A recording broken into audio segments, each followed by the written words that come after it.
Welcome to D&D. This is episode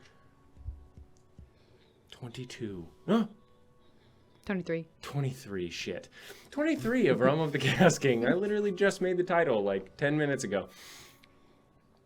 If you are new here, came from our animatic that we just released on our YouTube. Quick little immaculate segue right there. Nice. You can go over to YouTube again and you can check out any of the abridged episodes and the full episodes to catch up. If you're a little bit short on time, you can view the abridged episodes as they are an hour, hour and a half, 2 hours shorter. Sometimes they're a bit less short because there's just nothing to cut down. Like there's an episode right now that I'm working on where I've gotten through about an hour and a half of it and I've cut out 5 minutes because there's just nothing that I can cut out and it wouldn't make the story not make any sense. There's a lot of really heavy role play in the campaign, so sometimes that happens. However, there are much shorter episodes that you can watch.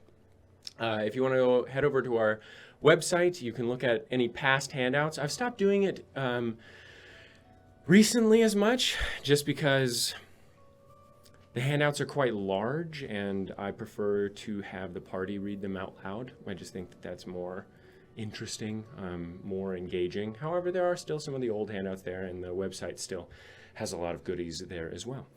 However, last session, the party, having made their way out of the ruins of Casgrove, walked through the Scar of Kruul. Iklid, Eupheme, and Gabriella, having just demolished a patrol party led by a spectral commander of sorts, that was very thoroughly dispatched by Gabriella, who rolled like 3 natural 20s in a row. Could have done it with my hands behind my back, baby. Mm-hmm, yeah, I believe it, considering that every time I use undead fortitude creatures, they crit like motherfuckers. So anyway, they dispatched them handedly and then continued on, finding a large storm wall filled with necrotic lightning and scorching fire. But as they entered, it was frigid cold and the lightning attempted to touch them, touching a few of them, a couple times actually, and reducing their max hit points temporarily by quite a large margin. Iklid, taking a large amount, was reduced by over half of his max HP. And as they got out, they discovered that Kruul isn't nearly as decrepit as they had originally thought, the liches having maintained its beauty and luster for their own enjoyment, not allowing any others to see it, and having already committed genocide upon the peoples that built it. So, walking through the Yale poppy fields and seeing the disgusting creatures that guarded it, they attempted to do their best to sneak through, to slump around the hills, around the small copses of cedar trees. However, when given an opportunity, or when struck with a couple of options as one rose from the ground previously dormant and alerted by their sound, two, Iklid and Eupheme, made a certain choice to run to the trees, whereas Gabriella just flopped down into some flowers right next to her. Unfortunately, this led to them getting into combat. Some short combat ensued. Eupheme saved Gabriella from whatever danger awaited, but Iklid was left behind, unfortunately. A slight oversight in the heat of the moment, and Iklid was thoroughly captured, or swiftly captured, I should say. Pretty thoroughly captured, I think, is fair. Sure. Shoved into this creature's stomach, this magnifying glass, singular, illusory eye creature, and he sprinted. The creature sprinted off into Kruul, leaving Eupheme and Gabriella high and dry, and wondering where Iklid may be off to. So, instead of giving up, the ever-confident and ever-persistent Eupheme decided, no, I'm not going to do that. Even after Baldric for Serbia said, hey, we know you're here, Eupheme didn't want to do that. He wants to go in regardless. Same with Gabriella, and capture Dagmaras. I'm not saying it's a bad thing. I'm just saying that it takes a lot of gumption to stare that shit in the face and then be like, no, we're still going in. And that is what they're doing, heading off to the gates of Kruul to figure out a different entrance that may suit their needs. Imagine if we just turned around. Imagine if we were like, damn, that sucks. That's hell. I mean, I don't know what else to do. I guess we'll just turn around and let Icklid get taken. Go hang out with the bear. Oh yeah, true. On your ship, you could just sail off into Rolakium. We're pirates now. Yeah, absolutely. The coast of Bod Cool, sail to Lovniach, all that stuff. You could have a happy life until the Liches eventually, and whatever their plan is, spread out into the rest of the continent or the world. Fuck them. Okay, so you continue down the path toward the massive city of Kruul. The walls and the towers loom far above you, the skulls and robed figures looking down at you ominously from their stolen perches. Eventually, you see, arching over the wide road, the gates of Kruul. You see an immense archway, lined with silver and bone. The stone magnificently set around the open path, with beautiful carvings of water rushing all around it with foam, froth, and sparkling magic that explodes out from the puckering swells of the stone water. Within the water are the dead, dying, and long wasted away. Once Erelendi, to be sure, now magically desecrated and turned from silver and stone to silver and bone. Their eyeless sockets stare down at the road, and their lipless mouths grin perpetually into a lifeless day. Above and around those once illustrious depictions are words in black speech and runes of abjuration, though long lost are their powers. The words say, even though none of you speak it, I wrote it, so I'm going to read it. Word. Nice. Fear not the unknown, for in its being there is knowing. Fear not death, for in its being there is life. Fear not yourself, for in your being there is purpose. Come now into the embrace of the Erelendi. Upon the beaches of Hecate and within the comforting gaze of Gilean we rest. And we call to you, weary traveler, for you are welcome within, welcome to share your knowledge and experience the magic life has to offer. Welcome to Kruul.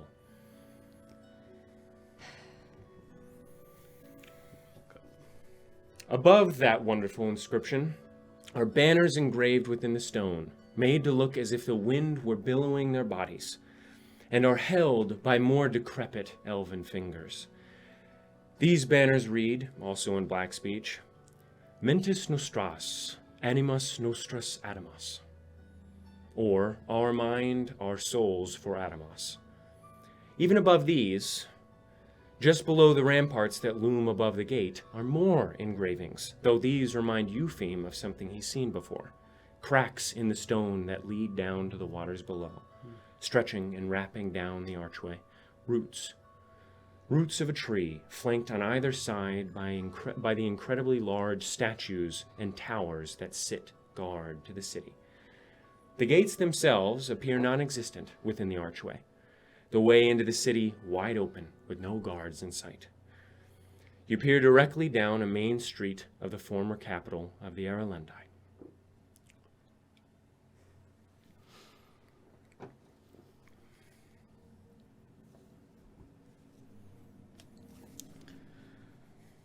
So we don't have a plan. No.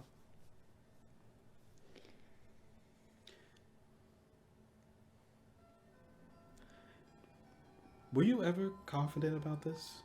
Did you ever think that we could do this?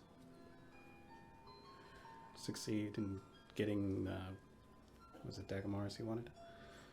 I didn't quite understand where he had been taken. Thought maybe he'd been truthful. And then we found out it was Kruul, and it's all kind of gone downhill from there.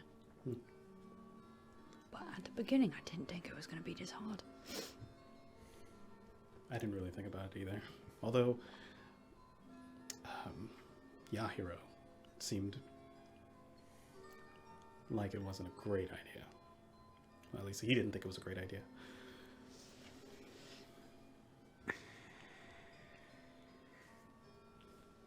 I'm sure if he was here, well, I think he's here somewhere, but if he was here next to us right now, he'd probably be very upset that we're about to walk into this place with nothing. Should we try to find him? I'm going to find him. Should that be our plan immediately? Why would you want to find him? Because I don't think we're going to be able to get into the prison if it's just you, me versus 10 niches and whatever else they have up there.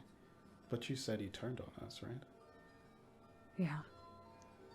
But I don't know, you're friends with him, right? Maybe you could... After he tried to kill me? Yeah, I guess. I came to ask him questions. When he flipped on you, he didn't really look like himself.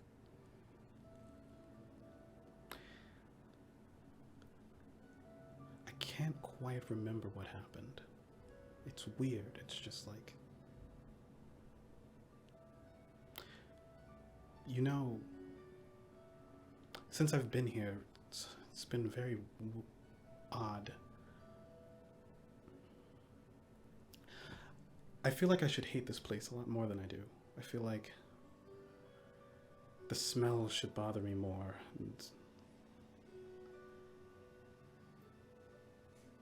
And all this undeath should be more revolting to me, but it isn't. Not innately, but when I sit down and I think about it, it's like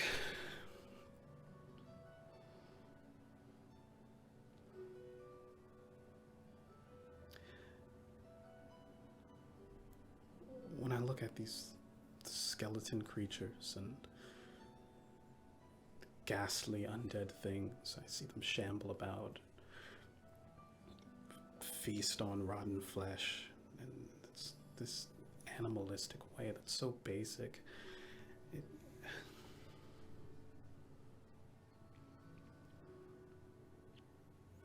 They're just moving because they can't stop. They're stuck here. They're just shambling on in the scar, back and forth,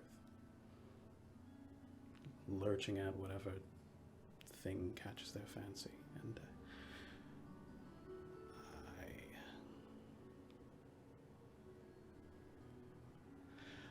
I think I might have said something to Yahiro. I might have provoked him in some way. I find all these undead things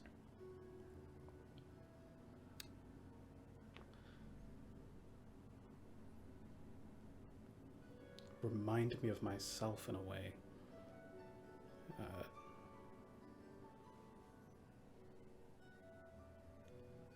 Not quite living, but not quite dead. And it makes me angry.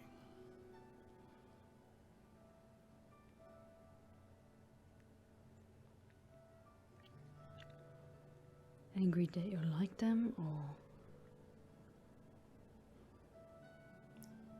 Yeah.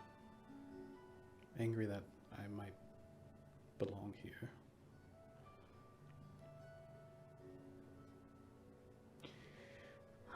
I haven't known you for a really long time, but I don't think you belong here.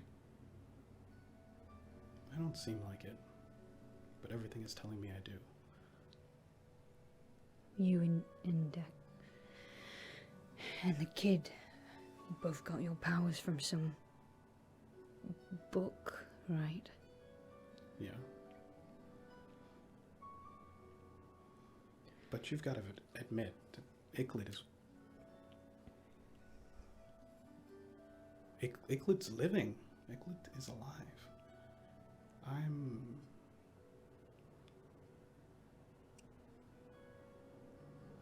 still figuring that out. And, well, I'm just saying this because if we go in here, and it turns out I actually do belong,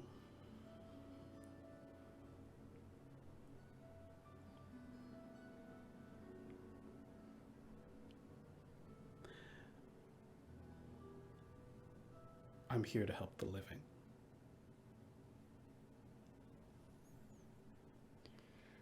And Yahiro is living.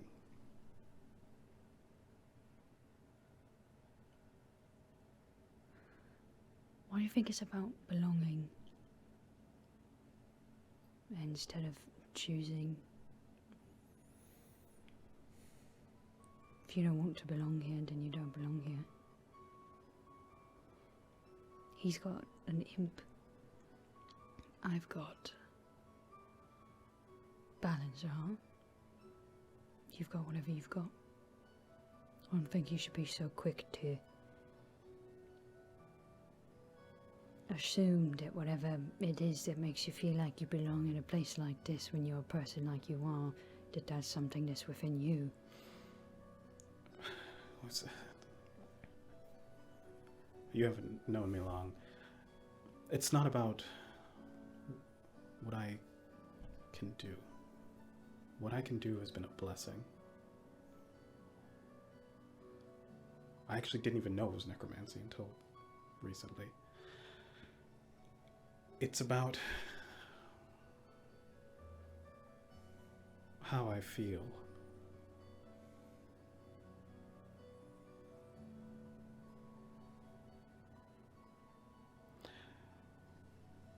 There's been countless numbers of people who've had it worse than me, but I had a thing once, and I had a moment in which I felt like I was alive, and the moments since have not been the same.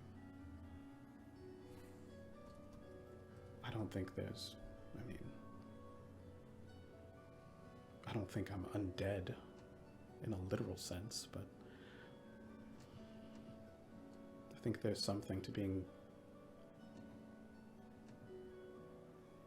forced by circumstance or by magic to persist.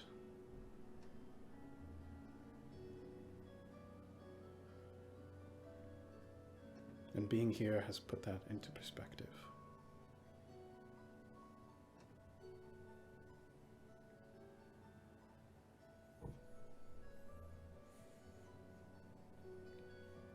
So if you hadn't touched your book, then you didn't have this thing making you keep going, would you not want to?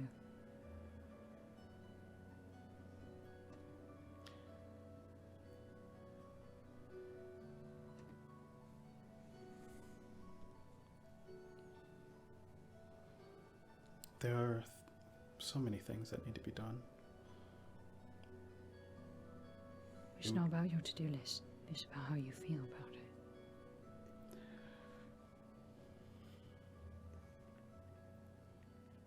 If you take whatever weight you're putting on yourself off, then how do you still feel? If I didn't have to be here, if all these people didn't need my help, then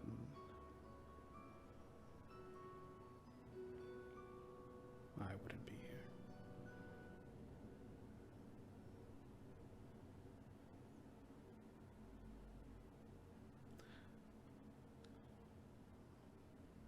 But I don't know, I hunger for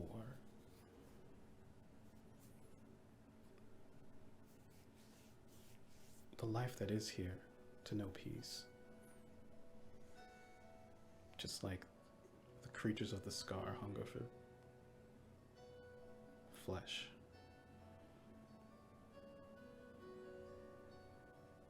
It sustains me from day to day.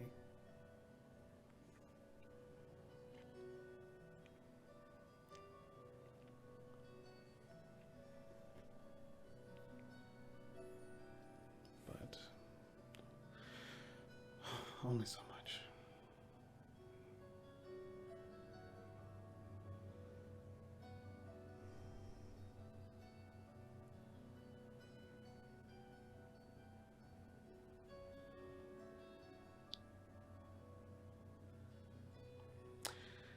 And I hate that. I know there's something, right? I think that's a good thing that you hate it.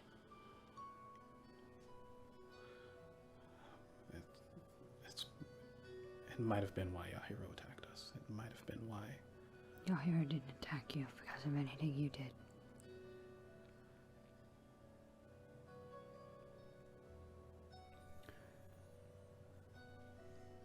I was the one talking down to him about what he was. I was the one that made him mad.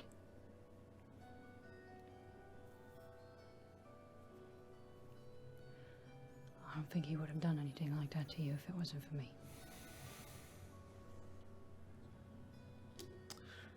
Well, I'm gonna ask him some questions.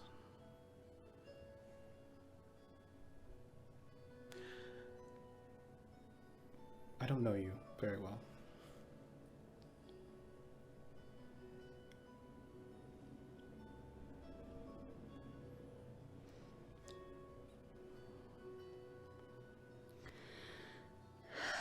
But I know that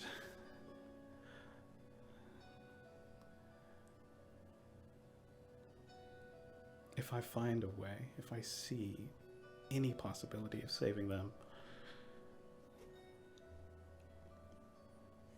I'm not going to hesitate to sacrifice anything else.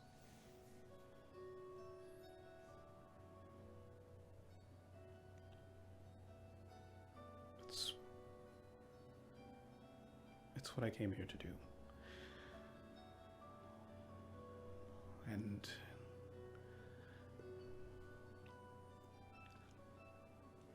And if I were to fall, I don't think there'd be too much of a loss if I was wandering around this terrible fucking place. But the idea of that happening to you, or the bear, or even Dagamaris, tears my heart in two.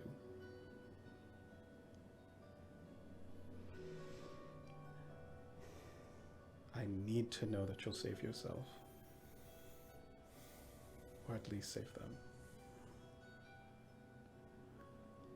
no matter what.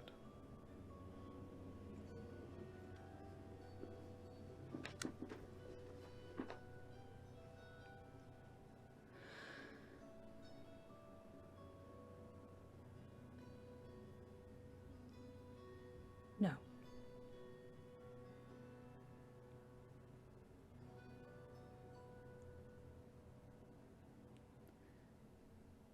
I understand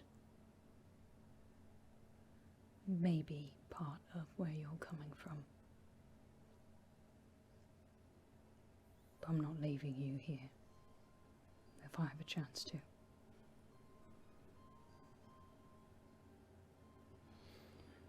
And that comes from me.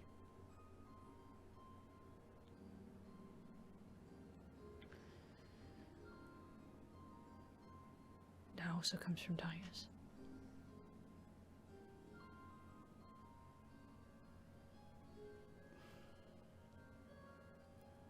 I'm not leaving you behind. What does Titus want with me? I'm not fighting in his army. I don't think Titus wants anything from you. Maybe, I don't know. Of course he does. You're a human, and you're a good one. And you've been roped into the mess of everyone else, just like the rest of us.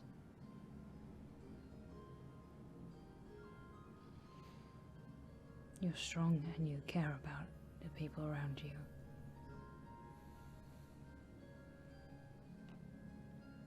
And there have been enough of us that have died. So if I can save you, I'm saving you. That's what we're meant to do. Now, you can not want to save yourself all you want, that's fine.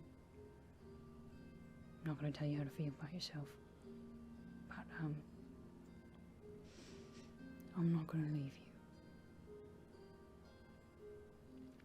Or Euclid, or Dagamaris. But that one's less out of goodwill. Goodwill.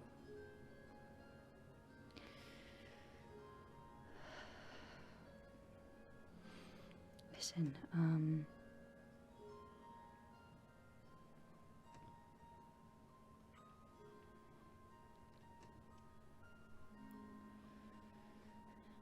not a very good liar.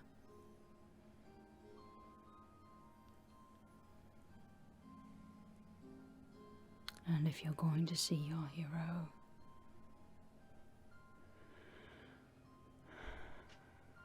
then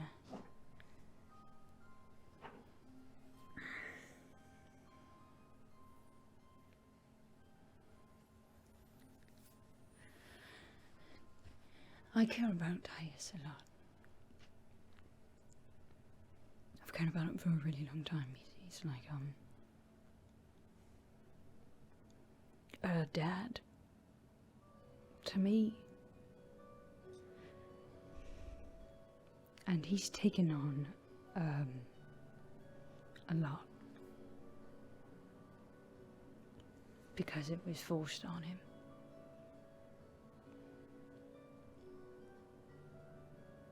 And he's a good man. And he's been hurt a lot.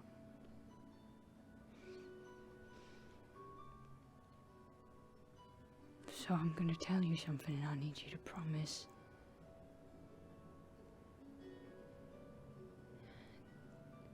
that you won't ask. Well, you want to ask about it, okay?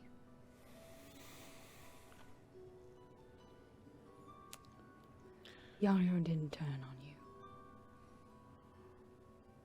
I lied about that, because I didn't know what else to say.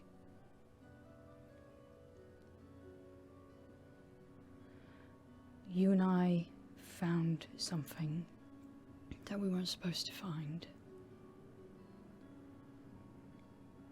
And I didn't tell you to keep your mouth shut. And so you went and told Yairo and Euclid, which I guess is what you would do because they're your friends. And then I told Titus what we found and he got really mad. And he came. And Yairo was acting a bit funny. And so Titus killed him, or whatever it is that you do to liches. And he was going to kill you and Euclid as well, because you knew what it was. And I didn't know what to do, because it was all my fault that all of it was happening, and then you were all going to die because I was stupid. And so I said that maybe he could get the Archmage to maybe just take the memory away from you so you wouldn't know. I guess he couldn't do that to Yahiro. I don't think he, thought about it.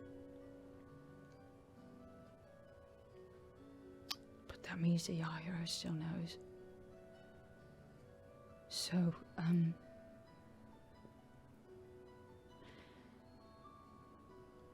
please don't ask what it is. And please ask Yaira not to tell you. I know that I don't deserve to ask this of you, but you're going to find out either way, and I have to protect that information. It's really, really important to me.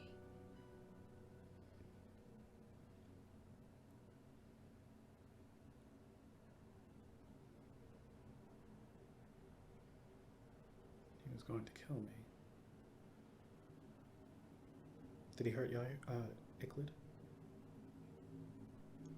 No. I think he just had Zed bring him over. But nothing happened to him.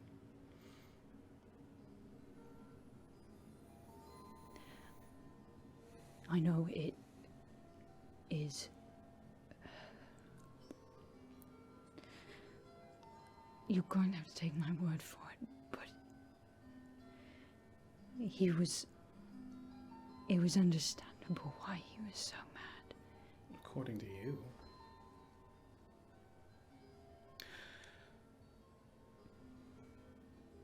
I don't care to know. Titus Mirkwood, I've met him twice, and both times he was very rude to me. I guess that was the second time he tried to kill me. I don't care about his secrets.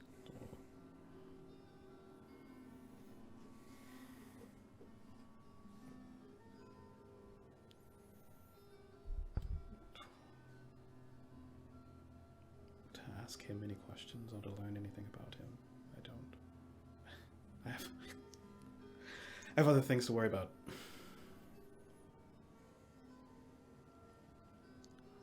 Sorry for lying to you. Making you think that your friend betrayed you. Yeah. It's the only thing I could think of. And it didn't even matter in the end, so...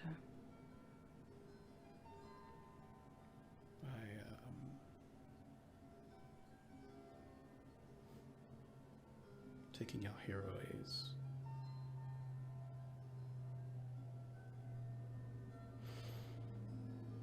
It was worse for Iklid than it was for me, I think.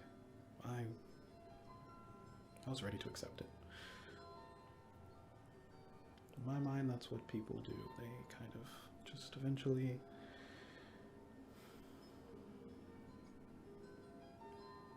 die.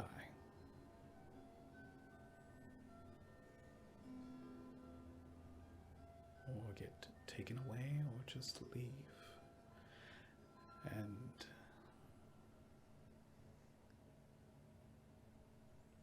I was ready for that to happen. Lied to.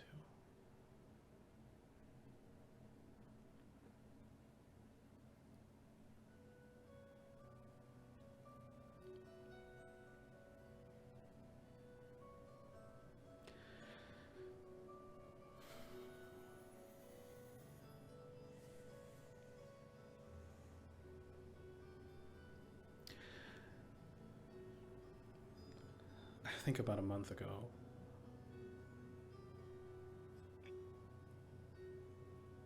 I would have understood. I think a month ago I would forgive you. Because that's what I do. I try to understand.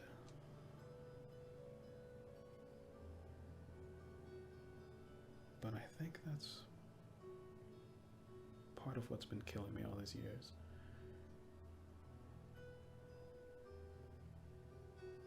Sometimes people are just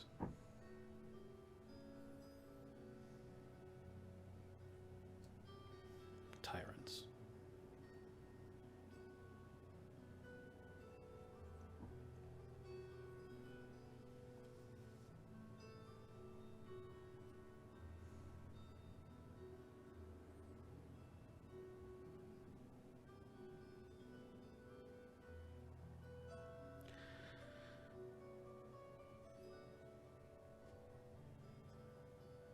Well, if I don't make it out of here,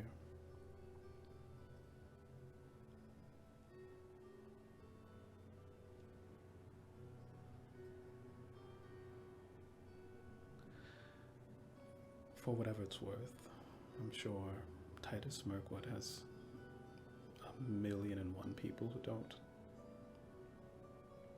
like him.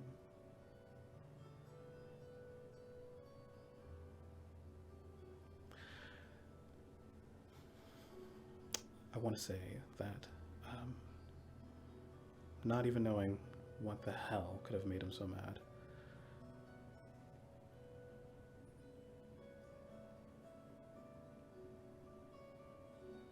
I wish him the best. I wish you the best, but I won't forgive you.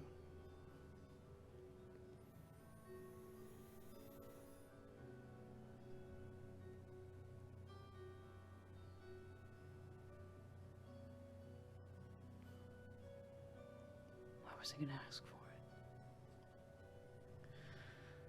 it? I'm worried about Iglid. Should we just walk in?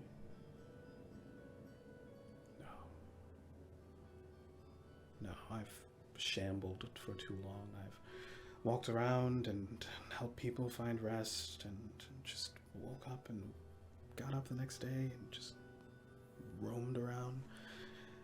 If I'm going to do anything with purpose and with thought, it's going to be this. All right. We need a plan. Yeah.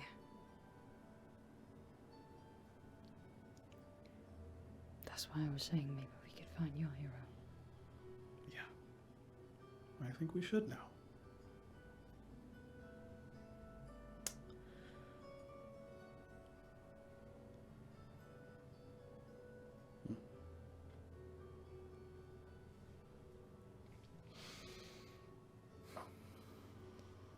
I think liches can see through invisibility. Okay.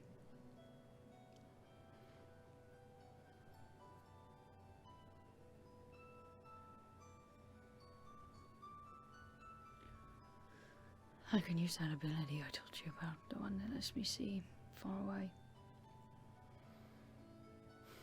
They can probably see that as well. But they already know we're here. At least they won't know exactly where we are.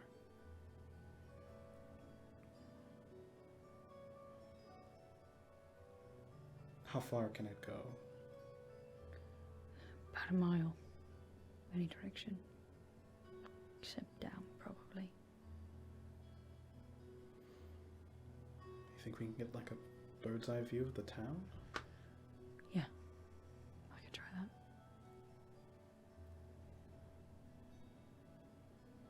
Wish I had something to help. It's fine, it's one of the 2 magical things I can do anyway.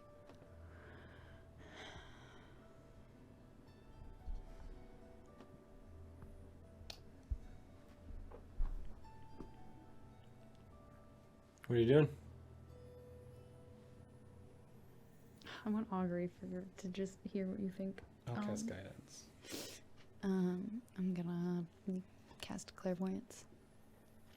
Okay. There's a wall, right? Yes, about an 80-foot wall. But I can see through the gate, correct? It's just an archway. Okay. How far can I see through the archway? Well, it's a city street. Okay, I'll go up then. I'm gonna go like up at an angle. I want to just try and get like an aerial view of what's going on. It's like there's like a mountain in there. Yeah, it's like a built sideways, onto a crag. Yeah, it's like a sideways many mile long crag that spans from the ground out like this. Like diagonal, not up. Diagonally.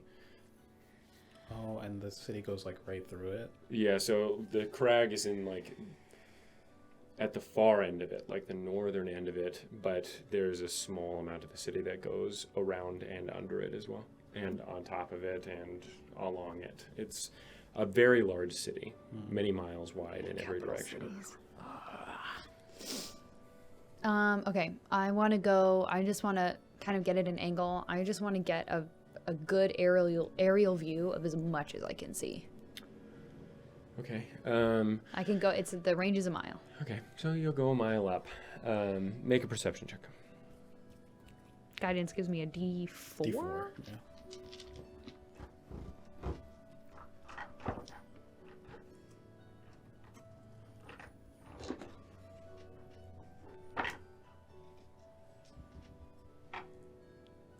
$16. Okay. So you watch as Gabriella closes her eyes and a spectral image flies from the back of her head. Shapeless, a little bit red in hue, and then begins to slowly travel up to the sky. You see that those strange things hanging from the crag are in fact buildings of some sort, held by extremely thick vines, like a hanging city above the city itself. You see that the architecture is different in 4 different quarters. The quarter that you're right next to, the one that is next to the main gate, one that stretches along and underneath the tip of the crag and underneath the waterfall created by the statue of the desecrated Hecate. On top of the crag itself is not really a quarter, but more of a different part of the city altogether. Between a split, there's a 3-way crossing in a large river. The river is at least 150, 200 feet wide that courses through the city, that splits it into 3 portions. But in the V section where the river crosses, there's another quarter, and there's a quarter down to the left, to the bottom, or to the far left as well, to the southwest, the southwestern portion. And you said they're just like different quarters, or there's different architecture within those Different quarters? architecture within those quarters. Like it's like different districts, or it's just kind of intermingled? Different districts. Okay, They look sure. to have supported different things, been a part of different cultures, perhaps, whole different industry, different shops, different homes, different peoples. Do I see any movement? None. Okay. Do I see any buildings that look particularly large, lavish, intricate? Not with a 16. You're a mile up. And this is a very large city that sprawls miles in every direction. Is there a specific district that looks like would be maybe like the better place to start looking? Like one that just seems... That's not information that you can glean from Well, this. if I can see it in one district, okay. I'll take that. I'll deal with that. You don't see any district that screams, this is where I keep rogue liches. My liches. No, for sure. I just meant like if there was like a district that looked more like it was like a market situation. If you had to guess where haughty liches would hide Probably out, on the crag. there is specifically a string of large ornate temples that stretch along the spine of the crag just behind the head of Hecate. That just sounds exactly what I was going to guess the crag just because that seems like the coolest place. And if I was a lich, I'd want to be in the coolest place. Waterfalls that span off of the crag itself cover more homes. So and that's homes. on the crag? Yes. Again, the crag is about 3 miles long Yeah. and about a couple thousand feet in the air. Yeah, From the tip so is down it to like- the bottom. Are these temples like on the tip? Yeah, the statue of Hecate is at the tip, and they are built behind the head. Okay. And again, there are many stairs that lead up, waterfalls that spray down, And that's on the forests built opposite- on the crag. That's on the opposite side of the city from where the gate we are on, right? It's along the back. The crag starts. It's not. It's. You guys are at the southeastern portion of the city, so you would be entering in the southeast. The crag sprawls along the entire northern side of the city. The entire northern portion of the city is the crag, with the northeastern portion being underneath it. Okay. From what I can see at this vantage point, in terms of like the crag, so there's forests, there's staircases going all And again, along it's all it. layered. Yeah. Going up the mound that leads to the crag. It's not flat. But they're at the very tip of it, so it's a pretty defensible position. Would we know, like, roughly where that Cyclops creature was heading towards? Oh, do I see the Cyclops creature? No, you do not. Again, you're a mile up. The city is massive. Whatever, he's big. And yeah, I mean, with the 16, definitely not. He's big, but the city is massive in scope. Were you asking like what direction he was heading? Yeah. Yeah, into he the was city? just heading towards the gate that you're currently at. Okay. And then we lost sight of him. And then you lost sight of him. He was running at 160 feet Fucking per Christ. turn. Bitch.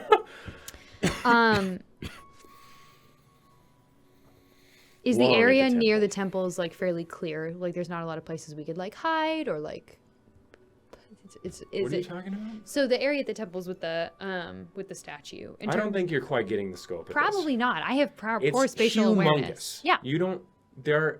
What are you asking? I'm talking about like terrain. Like is it like a cleared area? Like there's like temples You and so they have cannot like see a it, Nina. okay. You cannot see, and not only that, but I mean, it's a city. So there's No, I just obviously mean I gonna can be- see trees and stuff. I just didn't know. you Yeah, know, there's like, forests on the crag. yeah. So I was wondering if the area near the That temples is not were. information you can glean. Okay, cool. I'm just trying This to is get. clairvoyance. I'm just trying to get as much as I can out of it. Okay, then I'll stop. It's a really big fucking city. There's not anybody moving in there that I could see at least. If I had to guess, I would say that if I were 10 liches and I were, you know, a bunch of assholes who kept the city pretty so I could sit and enjoy it, I would probably be up at the temples, up by the statue of whoever that is. The lady, you know, at the very tip of the giant crag. Yeah. Yeah. Ugh.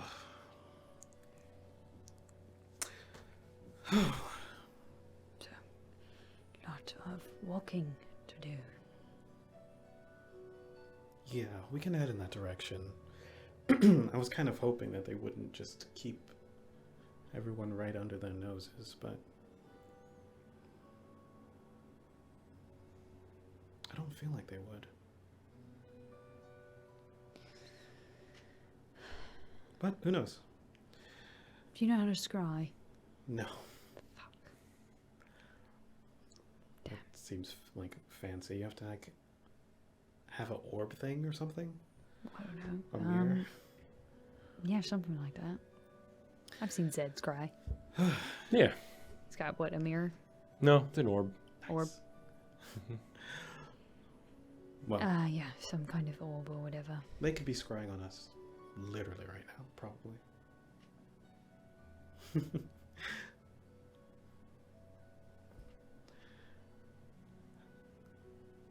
Do I waste a spell right now?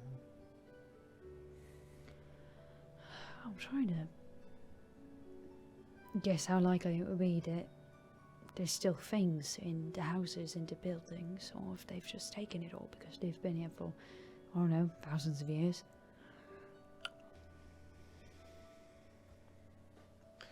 We'll have to check, I guess.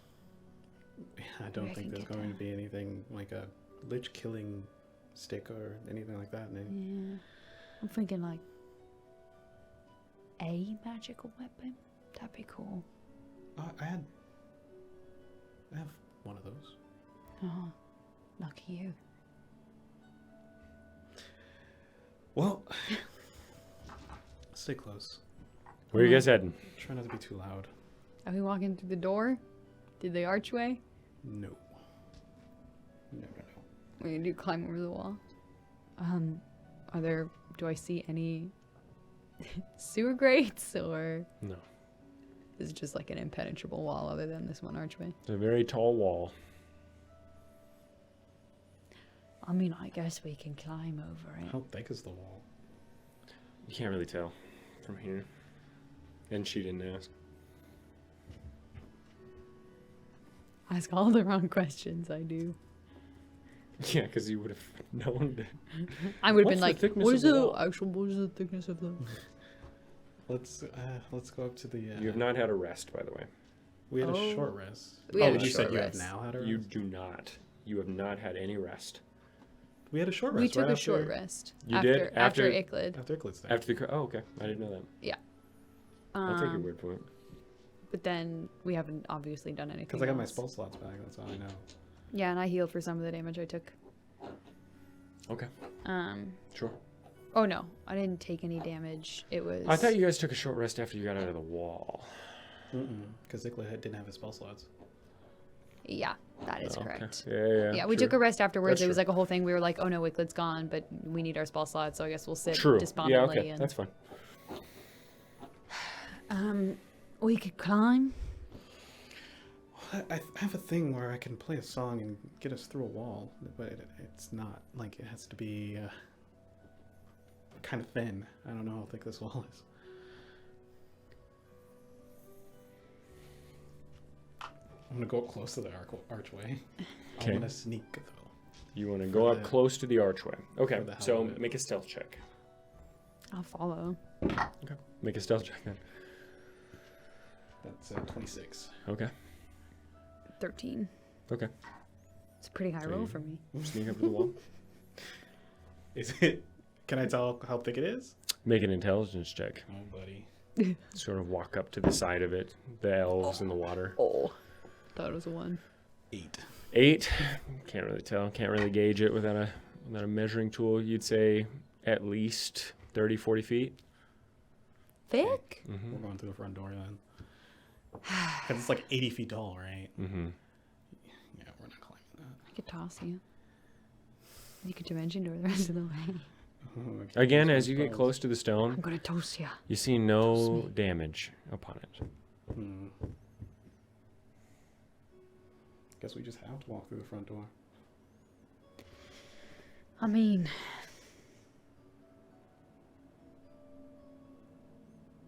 I don't think it's that big of a hit to the pride. If we do. To their pride? Our pride. No, definitely not. Yeah, let's go. Sneaking. Sneaking. Stealth check again then. Can I use manipulate shadow to give Gabriella any type of boost to her stealth? How are you going to use manipulate shadow? Because you yourself are the user of that spell. So like you manipulate the shadow in some way. Yes, I can Yeah. like manipulate my shadow to like grow so that she's in my shadow, or I can manipulate her shadow to grow so that she's in shadow. That's it. I will say, if you want to make a performance check with disadvantage, I will allow you to manipulate your own shadow to give her some shade. And if you succeed, then you will roll at advantage. With disadvantage? Mm-hmm. 14. Okay. You guys are just walking down the streets. I'll say that gives you a flat roll. I already rolled. Okay, then what'd you roll? Natural 1. Okay. Okay. Okay. I'll roll a natural 20 then. Not bad. It's not a natural 20. 22. I want to cry. Oh, I should have gave you guidance. It's I not rolled necessarily. and then I just like watched you try and fight for me, and It's not that you're bad at sneaking. It's that you're very large, and this is a street that you're about to walk down. There's nothing in it that you can see. Well, just yet. But you walk through fuck off. loudly. But, okay. You carefully begin to walk through the archway, seeing the City of Kruul unfold before you. You see the buildings on either side, a beautiful melding of stone, wood, and brick. Some fully one material, others another, while some appear a combination of two or more, though all of them hold a character in and of themselves. Some are reminiscent of regal Irelandish temples, combined with the quaintness of Betuise. Jettied second floors above richly colored brick storefronts, and pillars accenting the edges of the upper floor, which consists of both brick and wood half-timbered styles. Some appear more rigid, straight and narrow toward the sky in the same style as Telemund. First floor partially shrouded by a line of pillars that holds the second and third, though still It appears to have been painted long ago, with inscription and design along the pillars that give it a familiar warmness, with overgrown greenery spilling from their balconies. Other buildings lean toward the wide road, old and tired with worn bricks, or with worn backs, weighed down by the test of time. You see many streets careening off of this one. No end to their lengths, it seems, as they spread like loose water through a maze. It is a wondrously sprawling city, with lamp posts on either side of the streets that spread out into the various reaches of Kruul, plunging out from the carrot purple and grayish blue bricks that make up the paths you walk upon. You look down the road as you walk upon it, incredibly wide and lined with many buildings of various shapes and sizes, again, reminiscent of both Betuis and Telemund, half-timber, rich in color, and ancient Grecian in many of their designs as well. You see the shops, homes, and small establishments of the capital. Yet, you see no denizens, alive at least. You see many dozens of people, motionless, standing like statues within the roads, sitting upon carts, exiting their homes, looking into the magically infused glass of the shops. None of them move a muscle, nor do they have any, their mummified bodies simply in stasis, their souls ripped from them by such magnificent magics one can barely believe, and then placed here after the fact, it seems, as if they were dolls to be played with. You look now not a city, but a graveyard. No, not a graveyard, for that is a place of rest, a place of mourning, though none have been able to be accomplished here. You smell nothing but ammonia, lavender, and ground bone, wetted stone, and rotted fruit now. You feel nothing but the cold chill and the shivers of your own mortality coursing through your spine. You do not feel any wind any longer, nor do you feel the sun, which still shines brightly in the sky upon your skin. There is cold, cold as night, Pelor unwilling to warm such a place. You continue to walk through the streets, seeing more and more of these soulless bodies propped up within a false god's playhouse. No longer do you feel as if you are sailing, for that requires some semblance of life, of movement, of energy. There is none here anymore, and for the first time, you feel nothing but the cold and fear. Again, you remember the shards of the spine, how miserable you were, how wet and cold it was. But there was water. There was life. There was green. You recall that even there you found some solace, releasing those long dead and punished, feeling their souls finally find rest. You recall those strange animals you fed at the tail end of your journey, those that Clink found companionship with. You know in your heart there will be no saving these souls here, nor will you find solace in the defiled reaches of this place. You will find no companionship, and there will be no catharsis, not yet, at least. You recall again the depths of Telemund Vasterir, remembering it poorly, but yet you do distinctly remember again the feel of the subterranean breeze through your hair, the horrid life that did live there, and the flora that existed naturally within. But as you walk, you still feel no wind, no sun. You see no creatures of the Yale poppy fields, and you notice the flora appears strange. You look closer, seeing no water in the soil, and finding plants that should hold no life this time of year, blooming well in the heatless sun. You walk through the rest of the city, toward the crag that plummets from the ground over the entire northern side of the city. You walk across the bricks beneath your feet, up the slight incline at points, and through narrow alleyways accessed by marble steps leading through the gorgeous architecture of Kruul, and just below the vines that fall from the roofs and alleyway balconies above. You see where refuse was thrown, into what appear to have been magical incinerators in the stone, covered by grates of steel. You see where children played in back alley gardens where multiple townhomes and shops faced each other with large trees growing between them. You see inside many of these buildings, seeing the remnants of stone and fabric furnishings, emptied bookcases, and more doll-like corpses sat upon those claw-foot chairs and stood in front of those shelves now devoid of the knowledge they sought.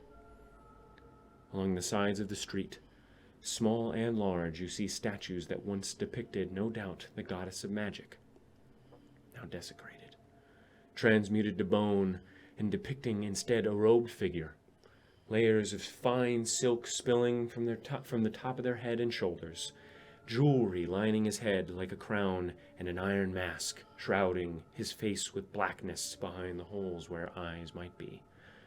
A bowl rests beneath these statues, no longer filled with water, but with ice streaked with black sludge that clings to the stone.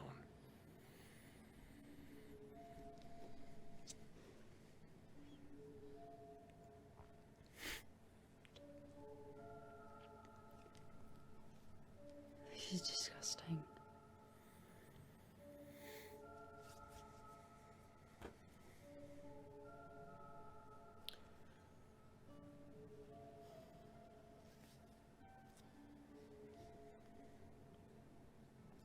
It's more unlife than undeath.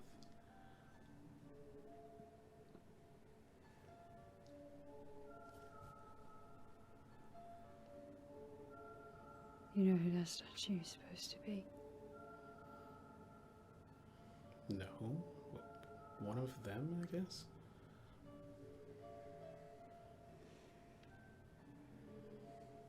This is sick. I'm gonna keep walking. Okay. You want to look around any of these buildings? Inside of them? Mm-hmm. Kinda, yeah. We should... It's up to you. I think...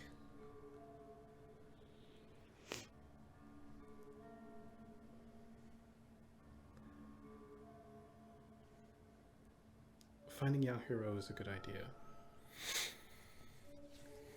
But finding their stuff is probably more important than finding them. Why? Well, Vivian has like a stick that she needs to do anything with. And I think Yahiro, I mean, he has a sword, but I think it's the same, right? And Dagamaris.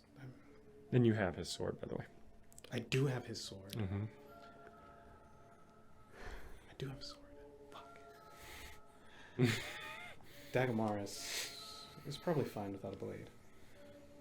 But I know Vivian will be useless.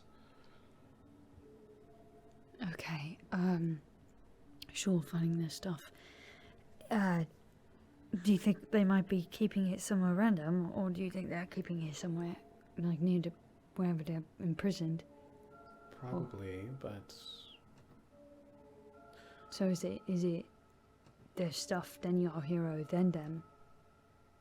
Order of operations. I think we'll probably... Let's hope to find Yahiro, because I think I have a sword. But while we're traveling, we could definitely try and see if we can Find anything. Yeah. Okay. Are there any of the shops specifically around that are like labeled in a way? Do you want to make an investigation check? Yeah. Okay. I do. guidance. Yeah. Piss. What'd you roll? 13. Christ. I don't think I rolled much better than that. Investigation +2, 13. Nice. Jesus Christ. Okay. You wander throughout the ghost city. the remnants of the past held so tirelessly intact as a vile reminder of what the liches can take away. You see a few shops, storefronts, and homes lining the wide and narrow streets you traverse, taking a peek at some of them.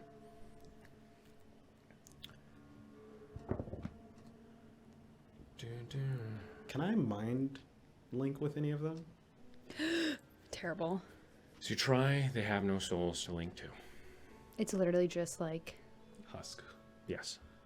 They are propped up like dolls. like I think that maybe they literally like propped them up like dolls, or they just went. No, they look odd. Bro, it's fucking gross. They're gross. Yeah. They're so gross.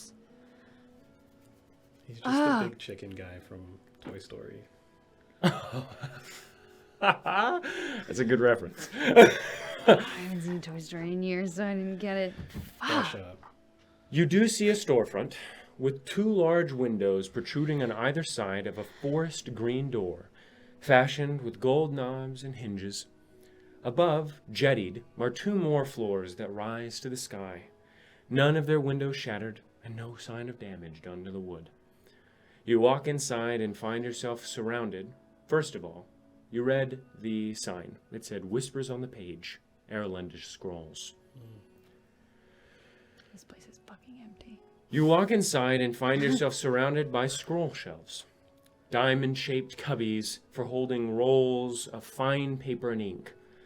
Amidst the shelves of rich cedar, you see cupboards of the same wood secured within. Scattered across the floor are two tables covered with tea stains, some circles where cups were set with no coaster. The room is narrower than you'd expect, though as you look to the back, you see a small front desk with a little bell sat upon it and a few books for financial records neatly placed in the corner. More scroll shelves line that back wall as well. Behind and to the left of the desk, you see an opening to another portion of the building. Walking around, you find a small hall that stretches back toward the entrance. You see some modest drawers pushed against the wall, a few oil lanterns upon them, open and flat shelving nailed onto some of those walls with a few paintings splayed throughout. At the end is a desk sat beneath a small stained glass window. The desk is a roll top with 4 layers climbing toward the back of it. On either side of the desk are smaller end tables filled with inks, fine quills, and unused paper. But you do see as well a young woman sitting at the chair, frozen in time, unable to rest even in death. Her stark white hair is tied into a messy bun, and her eyes, deep violet in coloration, are magnified greatly by the speculum she was wearing. She wears loose, baggy cotton clothing with a mushroom leather vest draped on it, the weight of the vest pushing down on the flowing cloth of the undershirt. She appears to have been working hard on a few scrolls, as it appears the liches were meticulous enough with their dolls that they even put a wetted quill within their hands and paper beneath them. If you want to make an investigation They're check, so you can. gross. Guidance. Man, I just want to shame them. I just want to walk up and just fucking, oh god, they're like creepy little 13-year-olds that collect their crush's hair. Yeah, They're fucking gross. God, I hate them. It's on life. 22. Nice. You're the smart one. I know, thanks for the Yeah. guidance. I have +2. 22? Yeah. Investigation. You have a +2 to investigation. Yeah, I got brains. I got no charisma. I did a 15. Okay. I have +1. You examine the quill. You find that the quill in her hand is strange. It is made of metal. Silver, it appears to be. And upon its handle are inscriptions of the arcane, runes of enchantment and transmutation. The silver peters off at the end to make way for a sparkling flame of pale purple. That's so fucking cool. Is it like an endless ink pen? I don't want to take it from her hand. The quill looks, special. I'll grab it. Okay. Okay, so I don't want to her touch hand it. No. gently drops. Are they Nothing's in like there. mummified? Yeah. Preserved. Like mummified insofar as like they are like Yeah, skin is like stretching upon the bone like leather, but they're not decomposing. just like embalmed. Mm-hmm. Gross. Gross, like little taxidermy. Mm-hmm. Gross. Oh god, I fucking hate them so much. You search the rest of the area, finding little, though you do find a back stairwell that leads to the upper floors. Should we continue? Yeah, sure. Don't worry about the people. It's the part of them that matters is gone.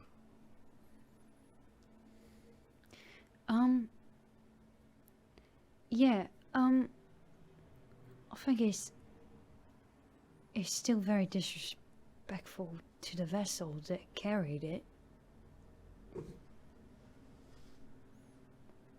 They're just The body deserves to rest. That's what I think, anyway.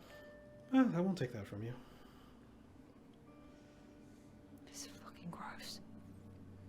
Head up the stairs. Yeah. The stairs are carpeted with a thin rug that lay flat over each step, muted red and black in coloration upon the golden cedar wood of the steps themselves. You find a doorway at the top of the stairs and find yourself looking into a lovely abode. You see an area rug beneath your feet that accents the wood coffee table that sits upon it and the legs of the chairs that do as well.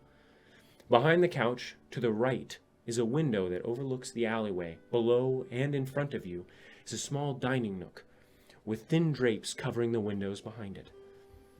To the left of that is a dining space, small and filled with a wood-burning stove, wooden countertops, a small island for chopping, and many pots and pans hanging from the walls with utensils for storing and chopping. If you want to make an investigation here as well, you can. Should have waited to get Guidance. your Airlandish Oh, pots and pans. pots and pans and spices from here. It's probably sludge and everything though. Yeah. Natural 20, baby. What's Nice. Okay. up? And guidance. Damn, dude. That's a 26 with a natural 20, baby. Okay. You find 2 scrolls upon the dining room table and on the couch. Upon the first, it reads in wonderful penmanship, for the very vitae ball. The second you find reads, there will be no life without this war. There can be no peace with those lying in wait, and no sleep for those wicked enough not to meet them. Matron Mother Kievar Diamolonitis. That's a fucking long name. Hold on. Malonitis. You're gonna have to say it again in just 1 second, but not yet.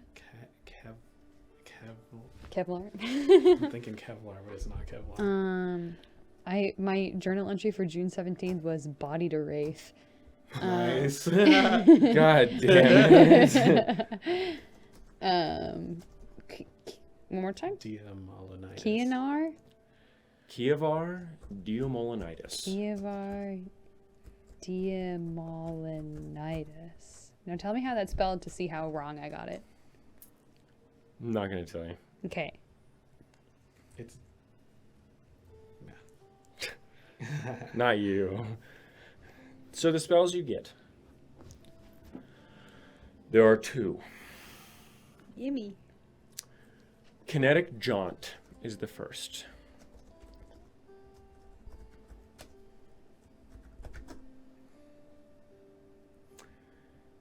However, make an Arcana check, both of you, as you look upon the scrolls. Ooh. Is it gonna wisdom fucking save me? Fuck. You're smart. 18. You've seen some scrolls before. This one appears strange, arcane in and of itself within the ink, and you would assume that these scrolls can be used more than one time. Whoa. Is that what that pen does?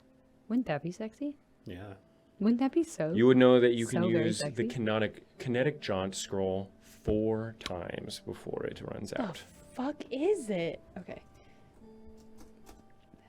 4 uses. God, I love the Aerolendi. Fuck. Okay, and the second one? Do you want to know what kinetic jaunt does? I was gonna look it up, but if you want to read it to me, I'll take that. Kinetic jaunt. You magically empower your movement with dance-like steps, giving yourself the following benefits for the duration. Your walking speed increases by 10 feet. You do not provoke opportunity attacks, and you can move through the space of another creature, and it doesn't count as difficult terrain. If you end your turn in another creature's space, you are shunted to the last unoccupied space you occupied, and you take 1d8 force damage. Cool. And it's a bonus action cast. It is a bonus action to cast. Cool. The last you pretty handy for a find melee is fighter. Armor of the Righteous Assailed Few. That sounds fucking metal. This is a 6th level transmutation spell that can be used twice from within the scroll. Uttering an incantation, you draw on the magic of Hecate or Gillian, your choice, to transform yourself. You gain the following benefits until the spell ends. 1. You are immune to enchantment magic, Gillian, or resistance to necromancy, Hecate. You are immune to the charmed condition, Gillian, or the paralyzed condition, Hecate. Wings of flowing and luminescent water appear on your back, giving you a flying speed of 40 feet. You have a +2 bonus to AC. All your weapon attacks are magical, and when you make a weapon attack, you can use your spellcasting ability modifier instead of strength or dexterity for the attack and damage rolls. You can attack twice instead of once when you take the attack action. You ignore the benefit if you already have a feature like extra attack that lets you attack more than once already. And this is all in D&D Beyond. Okay. The spell. Write this down. The Armor of the Righteous Assailed Few is in there, and so is Kinetic Jaunt. Damn. Armor. Fuck.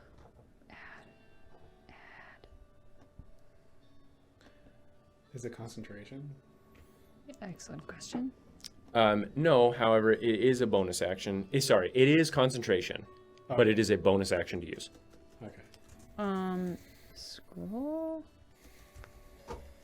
Armor of the righteous assailed few. Armor of the Righteous, Assailed Few. Scroll.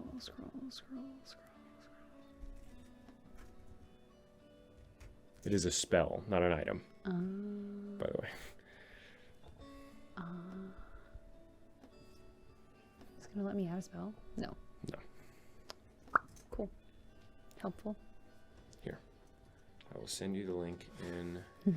Appreciate it. There you go. Damn. Wow, that's super cool. Found some fancy scrolls that I think can be used more than once, which I've never heard of before. I'm gonna hand. Do you want one? Or both?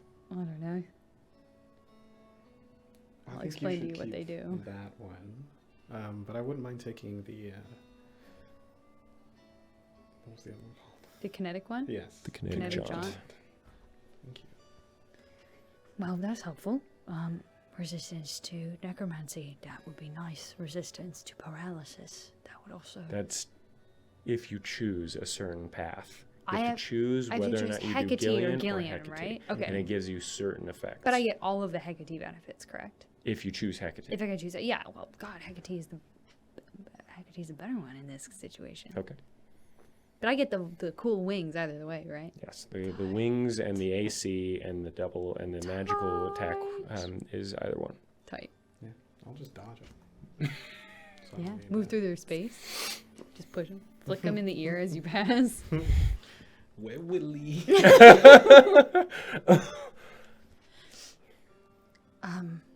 Cool, well, that was helpful. So I guess they didn't clear the way of everything. I guess, I mean, what would a necromantic lich need with scrolls, I guess? I guess. It just seems a little bit dumb to just leave it all out. Unless they left it there for us. Seems like something that one guy would do. For Servius? The Archmage? Yeah. Okay. He seems like the type.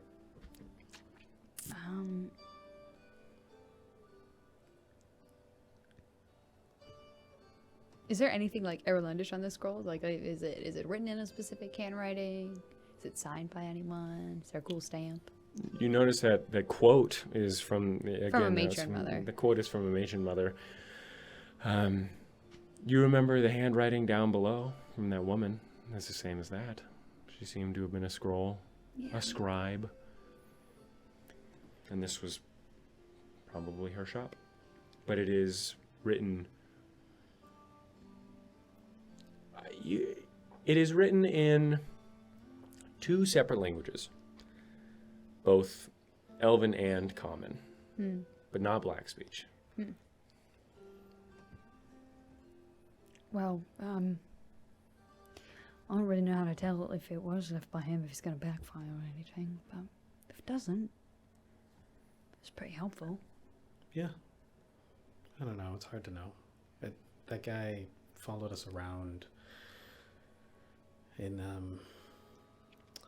let's see. City of Kruul. When we were in pools. He followed us around for like a whole afternoon. For no reason. And then attacked us. The Archmage? Yeah. Just followed you around for no reason. As one of Vivian's old friends. He was impersonating one of Vivian's old friends. What the fuck is wrong with these people? Yeah. They're all creepy. They're all creepy. Why are they all so fucking creepy? Weird. Just, and there and back, he could have just stayed. It's like the person that hugs you and then smells you. It's fucking weird. They're all so fucking weird. I mean, but they have to be. Look how they live. I know. I mean, I guess I just had a different image of what a lich would do with their free time, not like use mummified corpses of the people they all murdered and set them up like dolls and follow around people for an afternoon because he's creepy. Yeah, well, but the liches, it seems like it's just a mimicry kind of thing. I think it's just very frustrating that they're this powerful then, if they're just such fucking weirdos. Not that they don't deserve it, it's just kind of unfortunate. Yeah. That's weird. Gross. It's all gross. It's all gross. I really hope we get out of here so I can come here with Talia so we can just knock it all over. Fuck. Anyway. You guys want to look around for another one? Another... The top 4? No. In the shop. Another shop? Yeah, sure. Do it. It's not like we need to save people. They're not coming for us. It's up to you. Yeah, fuck, let's do Guidance. it. I love that that's a cantrip. I've never used Oh, it so I'm much. rolling really well with this dice. Knock on wood. I'm rolling bad now. took it. Dude, I you suck. are. She took sucked it from you. Yeah. Damn, dude. There was not enough stank in that, I'm going to say, though. I'm crippled here. I need to set up some differently. I can't pull back on it. 20. Dirty 20? Yeah. Okay. You walk out, passing the barely sunlit corpse of that woman. And after a bit of walking... Is she, sorry, is she like, can she be moved or is she stiff? She's very stiff. Like stiff like she won't move or stiff like it's just kind of hard to move her? Stiff like she is a taxidermy. Okay, just can I please continue with your description? Okay. I'm gonna try and have her lay her fucking head down for a second. Damn, they're gross.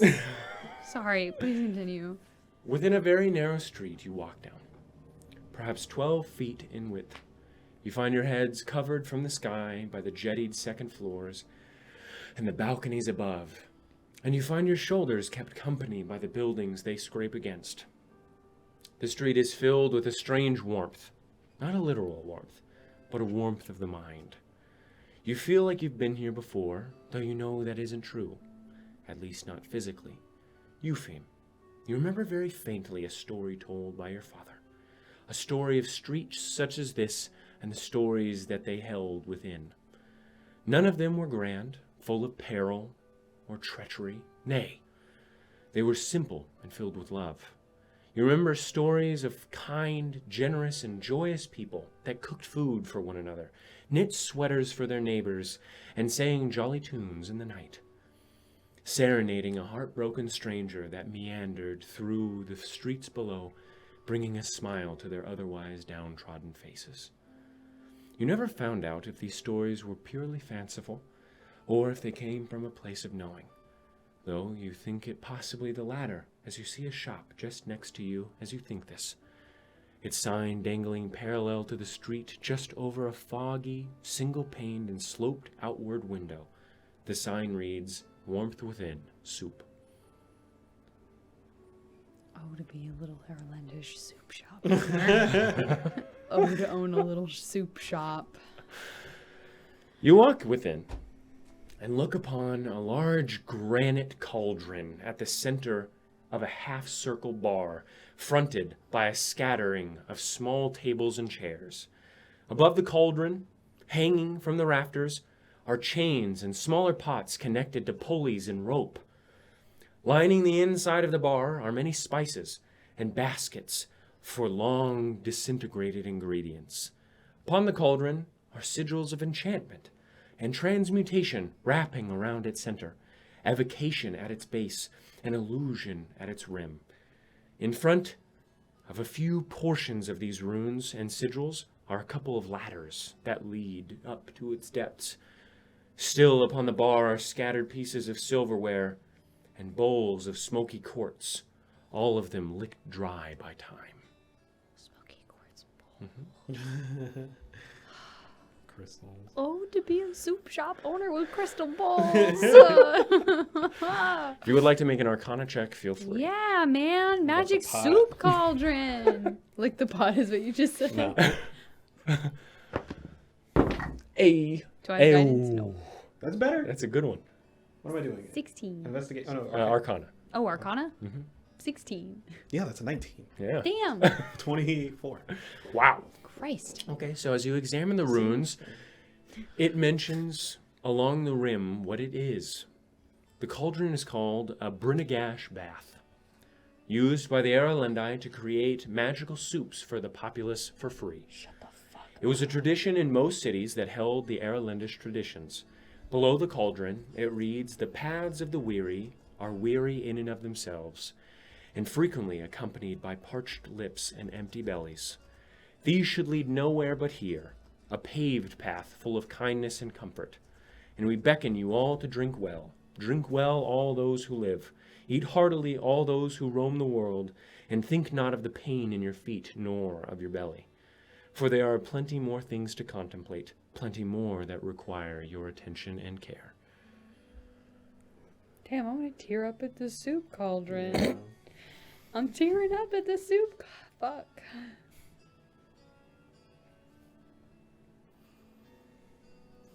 God, witches really do be like, Oh, is this a utopia?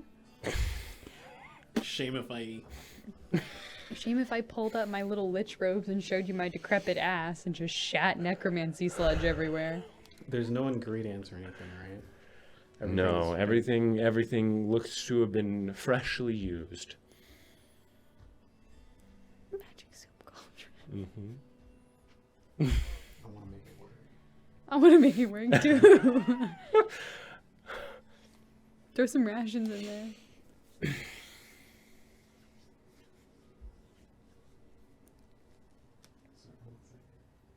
Doing good. Have to make You have fun a of lot of wizards. ingredients, No, man. You do, don't you? Yeah, he's been cooking. He's been cooking it up. He's gotta be an onion somewhere in that bag. I have tomatoes. I have 7 pounds of tomatoes. They're not good. Yeah, they are. Yeah, they're in the. Yeah, they're in the base. They're in the base. Yeah. Oh, It was tomato sauce. man, the liches got It was my tomato olive sauce. oil. Yeah. The liches got my hummus. Yeah, the olive oil is a tragedy. Oh, the olive oil. I have some too. Yeah. They can't even eat it. There's nothing chunky. There's got to be an onion somewhere. No. Onions persist. Everyone gasses up the potato, but it really is the onion. Onions are good. That's why Heimdallaz has so much onion juice. Well, that's a travesty. Onion. It's not for sipping. We don't have any apple juice. It's for but adding we got, to broth. We got tons of onion juice, though. Man, remember the simpler times? Right when that was actually right after you fucked those wolves up. That also had undead fortitude. We fuck something up that has undead fortitude. No, We eat some good no, soup. and there have been many. What There I have love been about many that times. is that had we not critted at any point, had we known that they had undead fortitude, it would have been a miserable it would have been combat. harder combat. Yeah, It would have been an immensely hard combat. yeah, it would have been like actually difficult, but you guys rinsed through it easily. So I sense bitterness from the anyway, what are you doing there? My character is held captive by Baldric for Servius. I can get you on the undead fortitude every once in a while. Fuck. All right. Make us some soup. I'm just gonna make tomato soup. I Fuck have yeah. herbs. I have tomatoes. You have garlic. I have olive oil. You have garlic. It's mixed herb spices. 1.5 pounds. Okay. 0.5 pounds. Yeah, we're gonna sweeten it up with a little bit of honey. Just a little bit. Yeah. Just a touch. Yeah. Okay. Damn, that sounds really And good actually. Water. Gotta get you some garlic. Yeah, we need garlic. Get a little braid hanging off your bag. Keep the vampires away. So if you want to make an intelligence check to see if you can figure out it how out. the fuck to Can I use help? this thing. Yeah, sure. Make an intelligence check with advantage. Just intelligent. It helps because I have. If you want to make +2. another Arcana check. That would be easier. Yeah. Because I am proficient in Arcana. What? Oh my god. Okay. So, wow. Thrilling. Natural 20 soup time, baby. Even with a natural 20, because you're not a wizard, it takes you a bit. So you spend about 5 minutes pondering the cauldron, just as one may ponder their orb. Yeah. So, you would know that the enchantment magic is specifically to enhance the flavor of whatever you put in. Transmutation is to make more of it. It basically triples the amount of whatever ingredient you put in. That's so cool. The evocation is to heat it. You at its base, you would use the evocation to heat it. And the only other one that you can't quite figure out is the illusion at the top. Though you would assume that it is just to make the smoke or steam billowing out of it look pretty, look more magical, to sort of fantasify whatever patrons were inside. However, it does take at least 2 people to operate. One person needs to be operating the 2 lower runes, the enchantment and the evocation, and the other needs to be working the transmutation and the illusion magic. And that is what the ladders are for, not only to put ingredients in the 2 larger pots on either side of it, or large pots on either side of it, but also to operate the runes. See, I love this arc of we break the friendship and then must mend it over making soup. What I also love is the continuation of that arc where we make a wonderful pot of friendship tomato soup and then the liches smell it from high up upon their crag. I knew that was gonna. Yeah, I need to make soup. And something in their heart goes, in their little decrepit mummified heart goes, they soup. with a bowl. Yeah. Please feed us. Here's our phylacteries.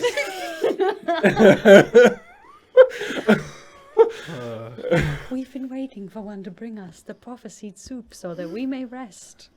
Please. All right. So, what are you guys doing? Let's make some fucking soup. Yeah, I mean, I'm going to say, it looks like this is going to maybe call attention, but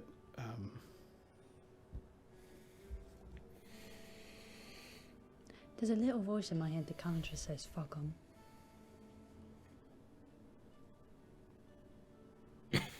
yeah, and it's not me, I swear. Okay, cool. Yeah, cool. You get the bottom two. Okay. Okay. What do I do, smack them? I'm going to have you guys... Evocation. Actually, yes. You do.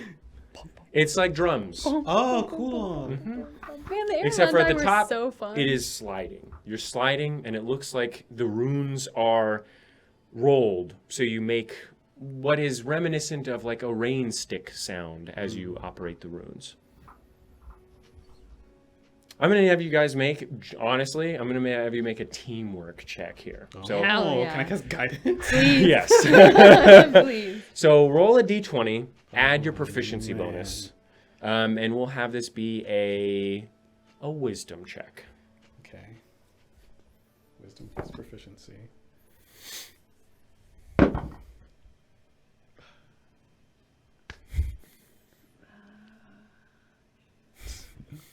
What is that? 16. 16. Okay. Okay, that's not too bad. 12. Okay, that's also not too bad. Remember, you guys are making soup. Yeah. This has to be these two. It's crucial. No, it Okay. really is. So, Eupheme climbs the ladders. Perfectly still, the ladders are, as if no time has passed.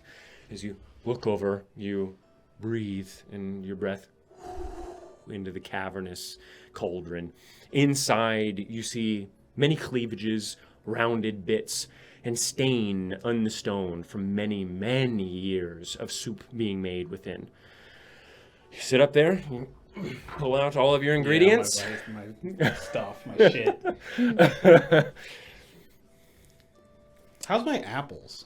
How are my apples? Oh, man, dude. Your mead? They are looking fucking weird in there. I'm gonna shake it. I want to taste it. I just want to tip my tongue. Just Okay, so I want to see if it's vinegary or whatever. okay, yes, it is basically you've made like a really poorly fermented vinegar. It tastes awful, like battery acid almost. You put sugar in there? Yeah, No. yeah, I did. Did you? I don't think you did. I You think you just didn't, popped bro. them in and You then just said popped that it the out. sugar of the apples will do the job. Oh, maybe. Yeah. The apples are sugary. Yeah, that's true. We had a thing of apple cider at our shop, and we never used it for like 2 weeks, and so it expired, and it tasted like cider afterwards. It was just Apples. chilling. Oh, yeah. Like it tastes like vinegar. Okay. Yeah, that's good. So That's what are good you stuff. adding in? What are you adding in? We're gonna start. We're gonna start with tomatoes. Okay, so how much of the tomato sauce are you putting in? All of it. Okay, which is how much? Right. 7 pounds. 7 pounds. How big is this cauldron? It's really Very big. large. Okay, Again, it's about 11 feet tall. Wish I had No, some. not no. 11 We're feet. gonna I do would the- say 15 feet. That's do so the herbs with a little bit of big. olive oil first, actually. Okay, We're gonna so you brown put in the herbs, olive oil. Okay. Classy stuff. Are you heating it up? Low. Okay. So you and as you hit it, you're hitting stone, but what you feel is strange. It's like a wood almost. And as you smack it, you hear boom through the cauldron. Boom, boom, boom, boom, boom, boom. So you start hitting the runes in the correct order because of your huge arcana check. My massive brain. You see, almost immediately, a slight simmer within the olive oil. You drizzle down. You're still drizzling it as she pounds on the runes. It slips down the side. You hear down there. But it is simmering. Magic music soup. Yeah, I might just start humming a little bit. Bardic magic music soup. Yeah. We're gonna get there. I believe in you. Yes. So we're browning the herbs. Okay. When I feel like I have so few ingredients here. You would know as well that you'd want to also use the transmutation here so that the olive oil matches the amount of. Oh, Yeah. it's not like everything grows. Like I make the soup Everything and then would everything grow. grows. Everything would grow. It is up to you which one you want to do I first. can start slapping some shit. Okay. Make sure the magic is on in every step. I Okay. guess, yeah. So as you reach over, the ladder itself runs over to the rune that you need. And as you almost all around you, you hear it. Like raindrops. Atmospheric. Yeah, we're just getting acquainted with the instrument at this point. Okay. You look in and olive oil rises. You see sprinkles of the herbs. Oh. And that- As it heats up, Mhm. do I still have flatbread or did I get rid of that? You begin to smell the cooking of olive oil and herbs. Smells lovely. We're gonna put the tomatoes in. Okay. All of them? All of it. Yeah. Okay. You. And as he does this, you.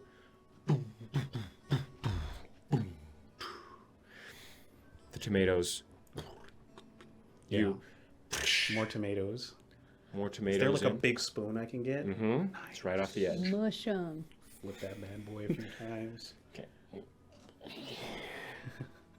Begin to stir it. You then, or sorry, it would be you that then sees the enchantment runes above. Boom! Bit higher pitched. The evocation low, bass. This one more treble. As you boom, boom, boom. You don't see anything, you don't notice anything, but you do notice the lipids of oil begin to shimmer a little bit more brightly. And as you, the rain, heavier, and you see more tomatoes turn into the sauce into the bowl as you begin to stir even more. How? So is there smoke at this point? There is some steam. Some Yes. steam, yeah. How do I mess with the transmutation? Okay. Yeah. So at this point, along the rim, you see runes, and you don't slide as you did with the transmutation. You just Or the illusion, that's right. yeah, it's the illusion that you're looking for right now. It's almost like a smaller percussion along the rim, like one of those pan drums that you play, and you ting ting tung tung tung tung. And as you see the steam rise, you imagine what it would be, and that is what it is. So Yeah. whatever the steam color, shape you may want it to take. I'm gonna imagine my. I'm gonna imagine my family, us gathered around. My father telling a story. My two siblings in the back dancing. My uncle. I wish I had their names. My uncle arguing with my mother. As he tells a story in front of a fire. Okay. Just each character kind of floating off into the smoke separately and then finding each other. Yeah. Okay. outside. So and you see them sort of shapeless at first, only their faces seen, then a bit of color adds to it. And they don't just fade away. You watch as they and slowly step onto the ground. Oh. Your father playing an instrument, telling a tale as your other family members step on, sitting in the chairs, now around, the steam dripping now like actual rain off of the ceiling. And you begin to smell the loveliness. And you don't hear the sound of your father or your uncle, but you do in your head. And as you watch their faces, you smell the soup. And just as you end the stirring, and you know it's done in your head. I have a few more people I want to add. Okay, yeah. As I'm stirring, I also want I want to add myself Mm-hmm. as the story's being told, I kind of just walk up and take a seat. And then I'd like to add Vivian and Iglid as well to sit down. And Dagamaris can pout in the corner. Okay, and you immediately see him float into the corner.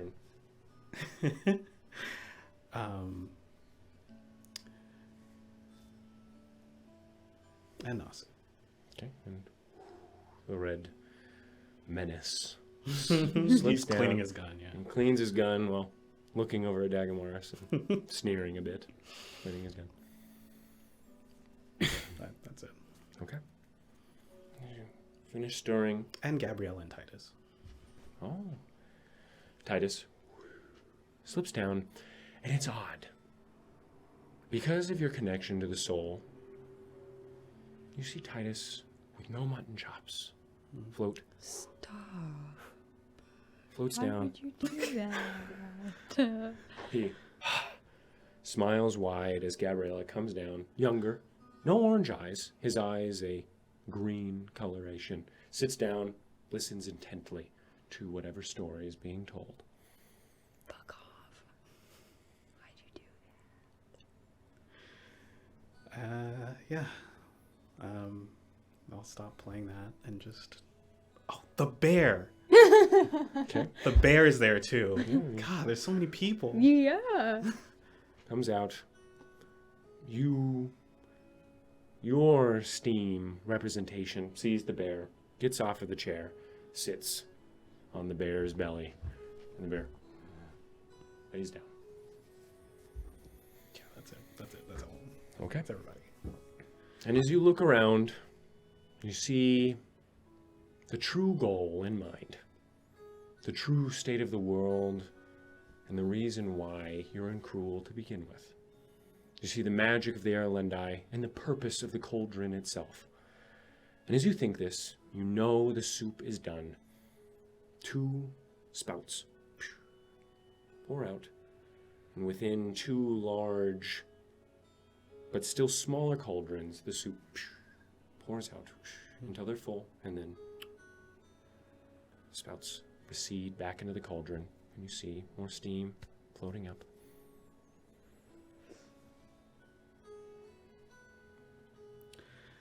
It's done.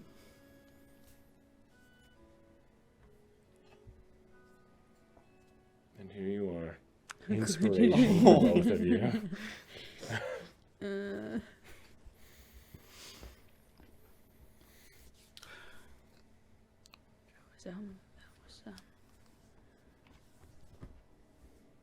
Are you eating any of the soup? Yeah. Smart. I'm going to eat some, but first I'm going to put some in the vase where the tomatoes were. Okay, yeah. So you fill it up. You now have, I'll say to keep it simple, 7.5 pounds of Kruulian and Delianorish tomato soup. I'm gonna weep. As you taste it, you both taste something different. It's tomato soup, but you taste the soup of your mother. Stop. I'm crying in the car already. You taste the soup that your mother would make you when you were wee and you were sick. Not when I was wee. You taste a soup that is not fine, nor is it smooth, but gritty and poor. You taste the soup that your father made during one of your many nights traveling. But regardless of its taste, regardless of its regality, it is the best soup you've had in a long time.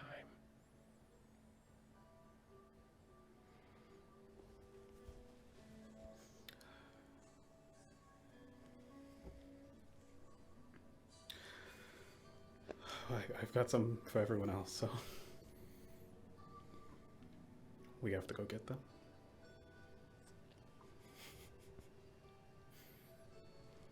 Gabriella's doing this. Okay. Yeah, let's go get them. That was really nice. You guys walking out? I'll just take in the image. Okay. So taking the image, you specifically looking at you and Titus. Titus smiling wide. You on his lap, Still large, but somehow far less imposing. You look at your entire family. You look at you, smiling. Far happier than any of you are now, but it is still the goal. And as you take it all in, the steam, you see Titus smile at you. You see your family before they fade away.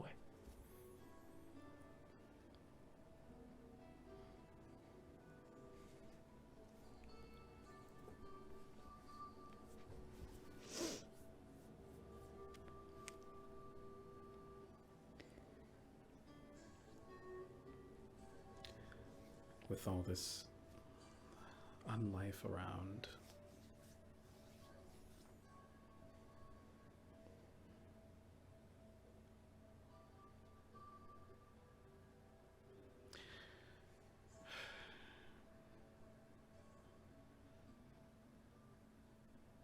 someone who is undead could never imagine anything like that.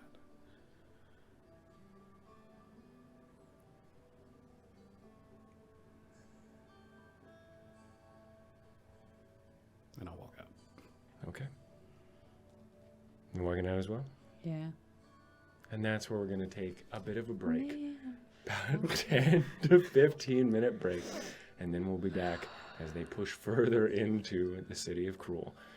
Hope to see you then. And if you just got here, you can go to our bridged episodes and see what the hell is going on. See you then. Love you. Welcome back. Y'all heading deeper into Kruul now. Yes, I do want to continue the sneak, even if it's futile. Sneak then. It's not futile. Sneak is sneak. Yes, sir. Is that a natural one? No, it's a 19. No, it is not. It's a 19. Oh, jeez. Okay. God, dude, what'd you roll? I rolled a 16. 20. 30. Okay.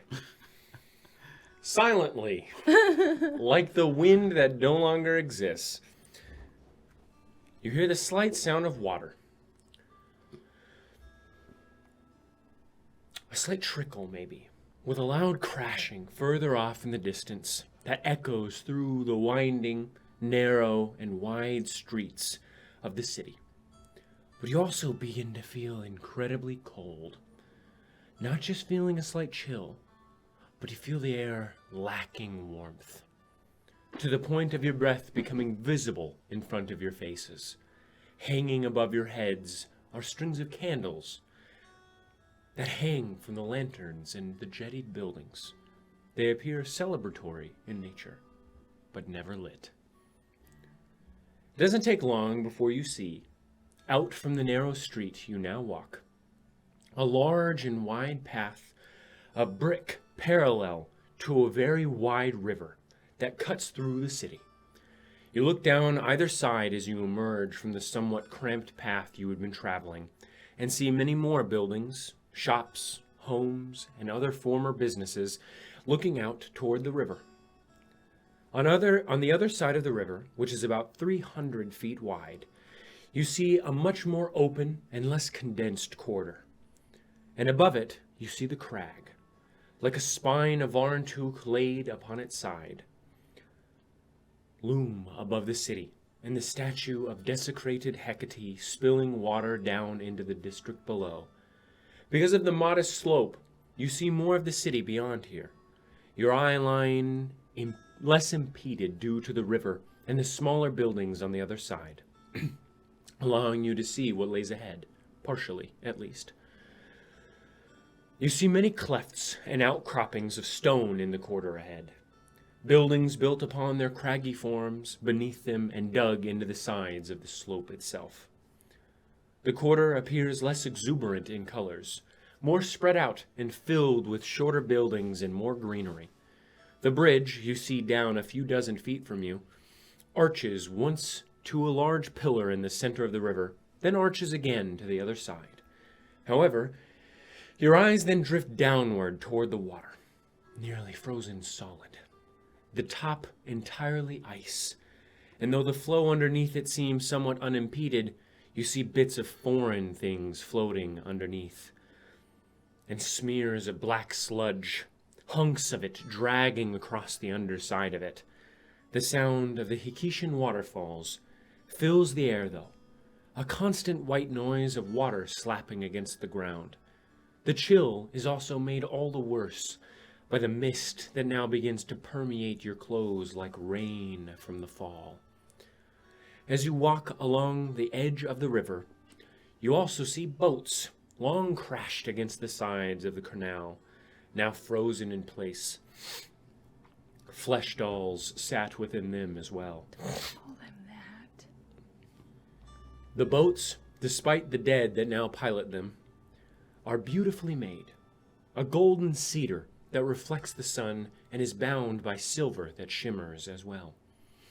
The sides of them are painted a light purple, accenting the rest of the colors and crafting what appear to be runes of the arcane, abjuration at first glance, and depictions of the sea. I'm going to walk over the bridge. There was... Where does the bridge go again? To the other quarter toward the crag. I don't know where else we would go. What are you gonna do? Hop on a boat? No, not back on a boat. No. No more boats. Well, it's frozen, so. Yeah, well.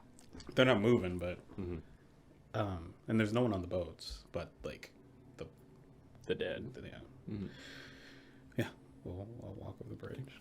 Is there anything suspicious? What do you consider suspicious? That's a good question here. Do I see any?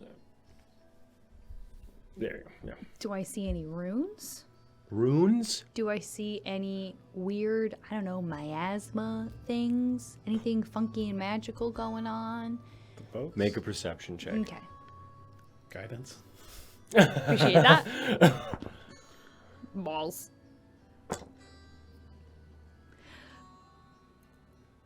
$13. You don't see anything out Balls. of the ordinary that you wouldn't now expect. Okay. Yeah, keep moving. What? You walk over the arched bridge to the other side, and you see before you a city melded perfectly with the green. The stonework is reminiscent not of Schwenten, as you originally thought, but of Tristfall. You see the mud brick architecture mixed with the Grecian design of Telemund. The buildings are so different from one another. Some are rounded at the tops like domes, and others are rigid, like the temples of the industrial district of Telemund Vosterire. You see, as you step from the bridge, a steep path to your left, craggy and filled with clefts of stone, buildings built upon the hills and upon the outcroppings that protrude from it. From these buildings you see many bushels of green spilling from their windows, and small tricklings of water spilling down the sides of the brick path. To your right, you see the downslope toward the origin of the river. You see the path, wide and well paved in its make, is split by a large wedge of a cedar forest. The path wraps around it, disappearing behind the greenery and allowing your eyes to instead gaze upon the lushness of the small forest. Above the forest, you see the gargantuan crag that plunges out into the air and above the city. The bottom of the statue of Hecate, the only portion of it you can see clearly, only able to see the disfigurement of her face through the chin. Though, from this angle, to the side and below, it doesn't look nearly as gruesome. Below the crag, you see what you saw hanging from the stone, entire buildings, spherical in their design of mud brick, hanging from it by the strength of many, many vines. The buildings dangle dozens of feet from the ground and hang hundreds of feet from the stone above. Rope ladders casually dangle from their doorways, and gardens of green, purple, white, blue, and black hang from the many windows and rooms you see amidst the grasp of the vines. The water from her jug crashes down below, wetting the air with its mist, wetting the buildings you look upon now, and gently spraying your skin. You hear the white noise of it far more clearly now as well. A calming sound to be sure, but also somewhat polluting given your actual surroundings. Around the wedge of green, you see more buildings of the district. You see that the mud brick mortar is not the deep brown you saw within the fire districts of Tristfall, but is more the deep carrot purple you've grown so fond of seeing within the bricks on the road and within the buildings before. The mortar is also smoother, less textured and rough than it is of Tristfall, but somehow you think it more hardy, more sturdily built. Many of these buildings are very open in their design. One in particular that you see is a double dome, a smaller dome stacked onto another, like a gourd. The smaller is entirely open at its top, and from it you see many vines and ferns spill. Another you see is much larger than the other, very wide at its base, and shaped like a long rectangle, but the center of it is open and flanked by rows of pillars protruding from the walls. The entrance is wide and rimmed with thick golden mortar, etched with geometric designs. At the corners, the pillars are made to look like Erlendi with large clay pots in their hands, water gently trickling from these as well. We're getting closer. Yeah. You really don't think they're gonna send anyone after us? They think we're coming to them. Which we are. Yeah, but...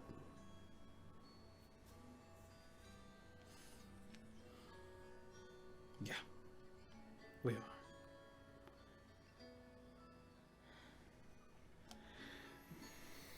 Not really much of a need, I guess, to come out to get us.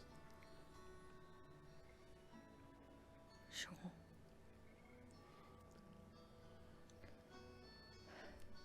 Maybe we can see if we can find anything else. Yeah, it's good to keep looking around. I'm gonna look in that gourd building. Make an investigation Yeah, check. Board, baby. Guidance.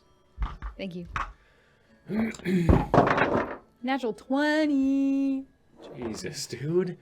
Oh my god. Bro, what's your roll? That's not bad. Is that bad? 16. 26. So you find that the gourd building, as you walk up to it, is a somewhat of a reliquary. A nice, just indoor environment, like an ecosystem of sorts. Though as you step in, you notice that the nature within is strange. Tired of Frozen. Not alive nor dead. I would hate to be a druid in here. it. Bro, can you imagine? But, past that, you walk through the streets of this new district, seeing what sights it has to behold. The trees loom above your heads, and the scent of fresh water, wetted plants, wafts into your nostrils. The air is frigid, but you still enjoy most of the sights and smells experienced. The oddity here is that you expect the sound of birds, squirrels, and other fauna to accompany such sensations of sight and smell.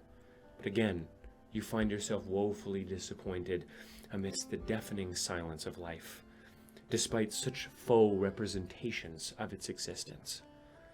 That isn't to say that you don't enjoy your walk through the streets, but you cannot help but feel a lingering sense of wanting more. Again, that feeling of just off smothers your senses, a feeling that the picture you gaze upon has been painted by a different hand. The strokes not as refined, the color not as perfect. It is not as if you do not know why that is, and as you walk amidst the spread apart and lovely mud brick and temple-esque buildings that snuggle up to the green and lushness of the floor that speckle it, you find that even more strange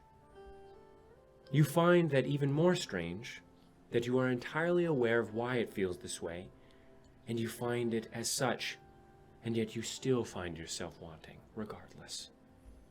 You continue, admiring the architecture and trying your best to ignore the dolls that litter it. But eventually, you find a building that looks a bit dissimilar to the rest. A modest building of interesting make.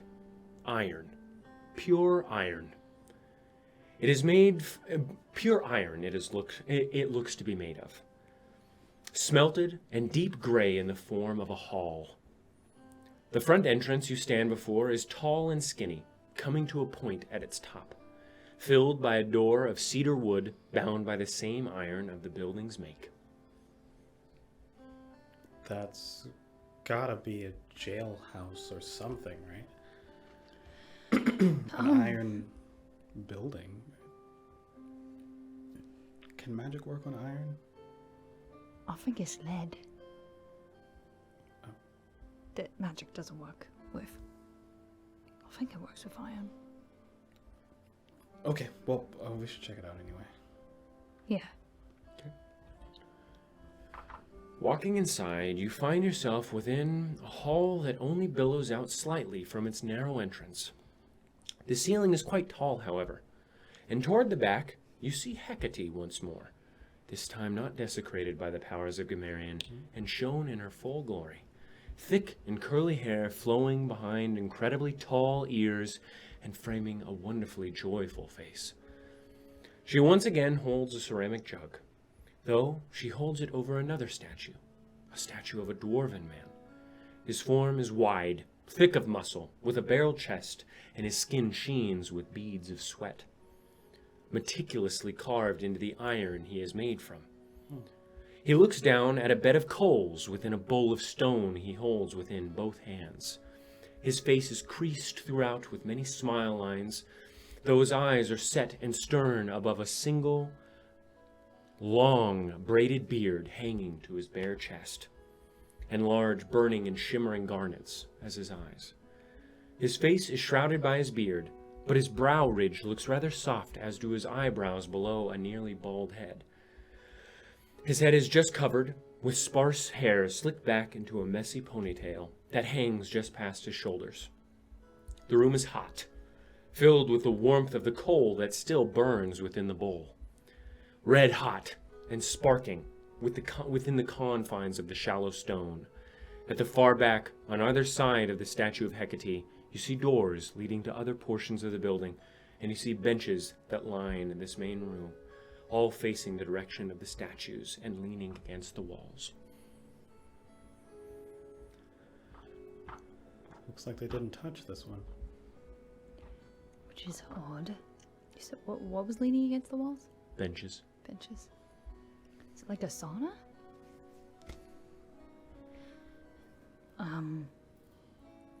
Can I look around the room and see like what is going on? Is there anything in this room, or is it there just any- empty? It's just benches. So yeah, and there are two rooms that spread off from the back, but in this room, it is just the statues and the benches that line the sides of the walls. The dwarf. Religion check if you want to figure out who Nice. that is. Come on, baby. Am I good at this? I have religion. Word. Then make a religion check. Hee hee hee hee. You both rolled the same thing. Did we really? I rolled an 11. Yikes. I rolled a 7. I It's mean, not an 8. obscure deity. Both of you would know this. This is Vulcan. Oh! Vulcan! Vulcan. Nice. This appears to be a temple. A temple of Vulcan. What is the Temple of Vulcan doing here? I mean, I guess they are Lundai. Probably fucked with all the gods. Yeah. Like, I mean, all the cool ones. I mean, Hecate's here anyway, so.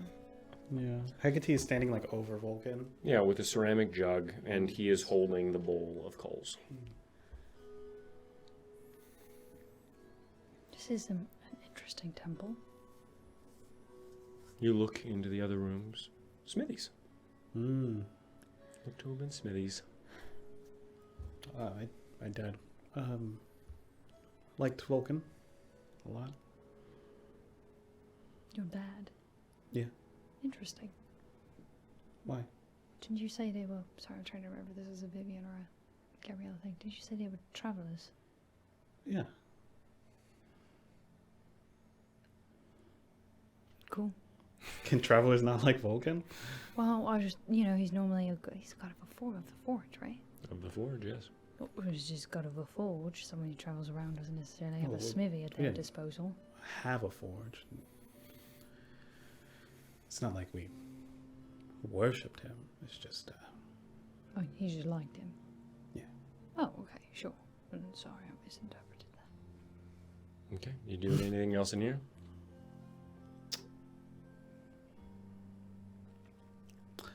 is,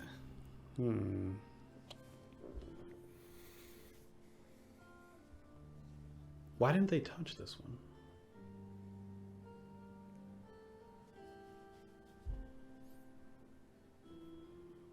Eupheme has been to like Kern Ulem Yes. and hung out around there and stuff. Mm-hmm.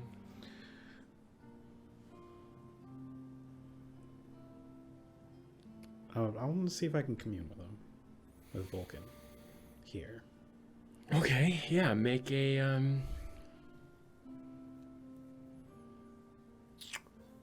Make a religion or a charisma check with your proficiency bonus, whichever one. Definitely charisma. Okay.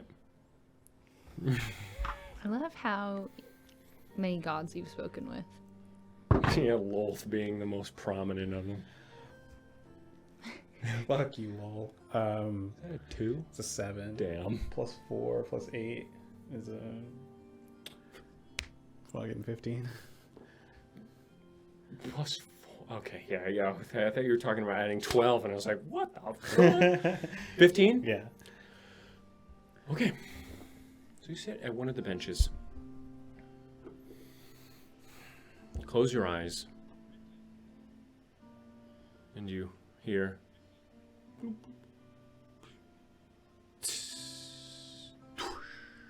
You see this as well. Water pouring from the vase or the jug, splashing down into the coals below. The large rocks moving a bit, and the steam exploding out from it. What did you do? You feel the air brushing up against your face, breathing it in and feeling it, smelling an aroma of sweat, of hard work. And you hear ting, ting, ting. You swear you heard a familiar voice, and then you hear a second hammer. Ding, dong, ding, dong, ding. And you think maybe you heard the sound of Clink laughing as he hammers Vulcan's forge.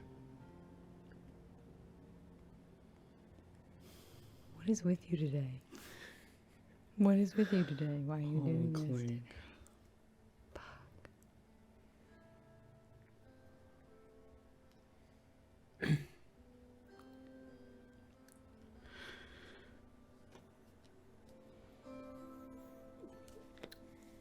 We should keep moving. Okay. Why are you trying to make me cry today? Okay, so you guys heading up? Yes. Heading out of Yes. this area. Yeah. You walk further toward the crag, through the winding and stony paths that crawl up the hill toward it. Many of these appear to have been homes, though one in particular catches your eye for very obvious reasons. Upon a stone outcropping that pierces out from the hill and off the path a few dozen feet, do you see a statue of an incredibly tall woman wearing a dress of stars and swirling dark energy. You see only the back of her head here, seeing a bun of thick, kinky hair exploding from a tight bond of twine. Her ears peek through the sides as you continue closer, human, and her skin is colorful, not stone or iron, but of dark complexion. You see the sides of her face now. She appears entranced and joyful at something in the distance. Her features refined and bold, and her cheeks and chin filled with dimples. Her body is filled out, not all with muscle, her arms a bit wider, and her thighs following that same trend. You then follow her gaze, seeing her arm reach out into the air, her hand disappearing into a thin distortion of space. Your gaze persists to the right, seeing a large building suspended in the air, gently swinging, held by a massive hand, and dangling by a thick twine just as you see holding the thick head of her hair. The building is strange in and of itself. A circle, almost like a pendulum, made of patina copper and lined with celestial words upon its rim. It sits dozens of feet in the air and just as many away from the statue, but her gaze is undeniable, looking directly at it with as much wonder as you. It's large, maybe 40 feet in diameter, and hanging from the thick twine which holds it about 50 feet below the hand that grasps tightly upon it. Damn. Eupheme squints to read what is said on the edge of the pendulum. Making out, the imagine is hindered only by knowledge. Too little, and one may not know where to begin. Too much, and one may not know where to begin. Too little, and one may wish for it never to stop. You see a scratched out name next to the name Briala Crowmast. What? What the fuck was a Chromass doing here? You would not think that statue is of a Crowmast. Okay. Oh. I was like... And that's... Briala Chromass is crossed out? Again, that was too much. Oh, that's her quote. Yes, Oh. the imagination is hindered only by knowledge. Too much, and one may not know where to begin. Too little, and one may wish for it never to stop.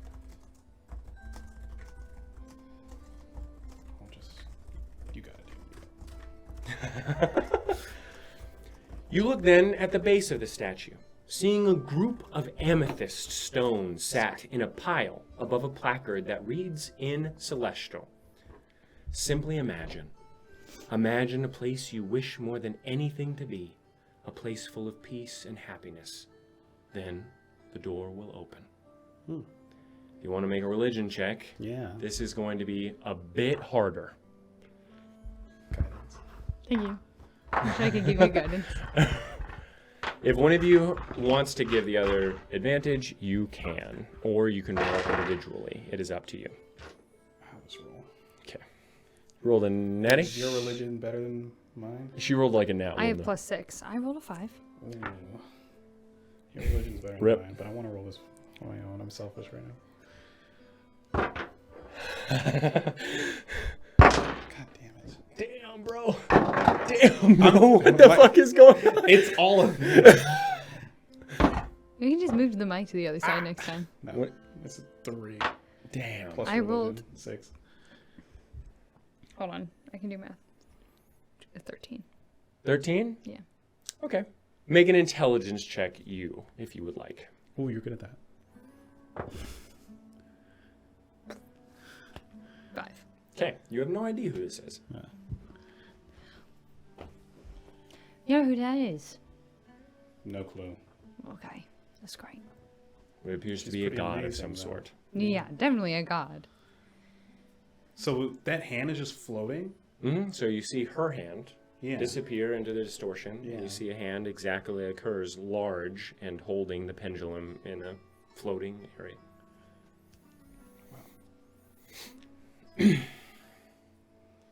Have I seen any other What gods? was your religion? 13. 13?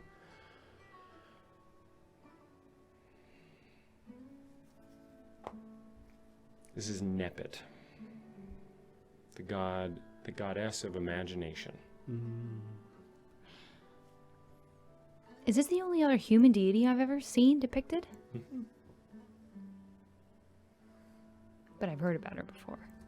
Yes, From probably some obscure thing. from one of the soldiers of Souls. chaos. Oh. Actually, I think this might be. I mean, there's not a lot of human depicted deities, so it's probably Nepet, the goddess of imagination. I figured it had to do with something about imagination. Why does anybody know about her? I don't know. There are other gods the humans used to worship other than Balthazar. Well, before Balazar, I don't really know. I don't think it was before. You would know that there was no before Balazar for humans. I just mean that I didn't know if that he was always someone who was like actively worshipped by humanity. Sure. But there's that other gal. K name. Kepri? Kepri. Kepri is genderless and is the depiction of a horned beetle. Oh, just kidding then. I don't know. Probably don't like it when deities take human form because we're shitty and evil to the planet or some fucking stupid shit elves say. Don't know why they would try and... I don't know why they would obscure the goddess of imagination from us, but... What are both of your passive perceptions? Oh. Fuck off. 14. I'm 14. upset.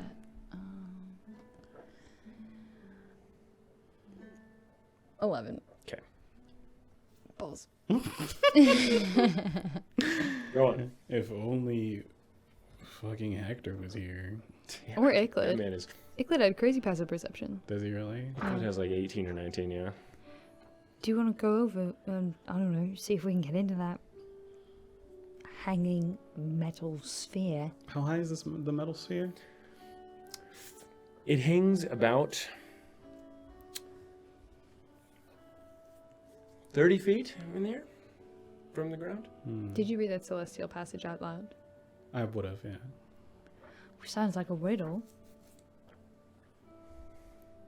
If you want to make an intelligence check so that it's not a riddle.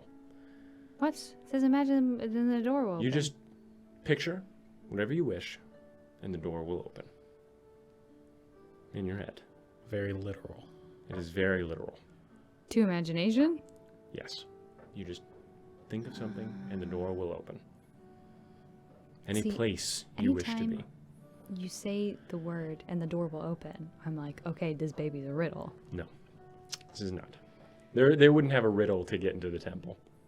I don't Unless know, it was the god of That riddles. seems like some Irlandite shit. Like Ivar's temple might be some stupid shit. Like Pick a The other card and the door Irlandite- will open. The other Irlandite had a whole thing about... That was one of That the was trials their- we went through. that was their tomb, and they were specifically fucking with the liches now, and you know that now, because that wasn't an actual matron mother in that tomb. Yeah, So but they no- literally put the riddle there just to fuck No, with but them. I mean, before we had to get in the door, when we had to solve those little riddles with a little girl whose spirit was trapped in that space. Yeah, That but was that riddles. was that was Telemund. That was Sure, that was after Kruul, and they were doing a lot of stuff to make sure that only the most powerful of adventurers or wizards could get in. Crazy.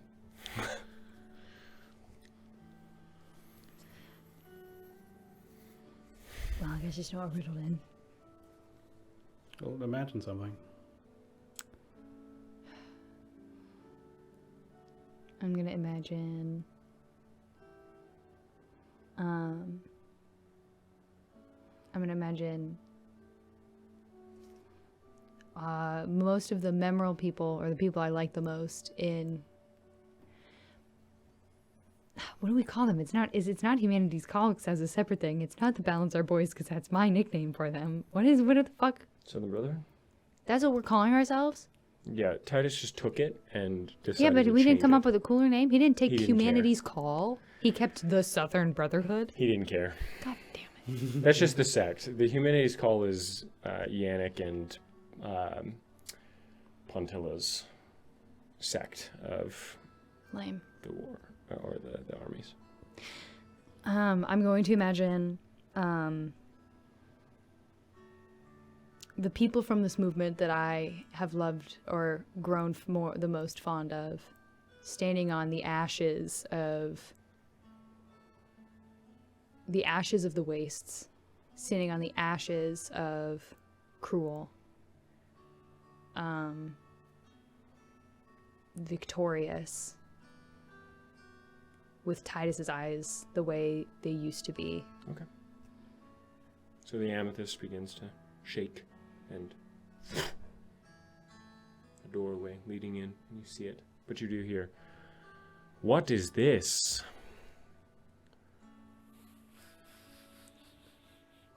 I stop imagining that. Okay. You hear,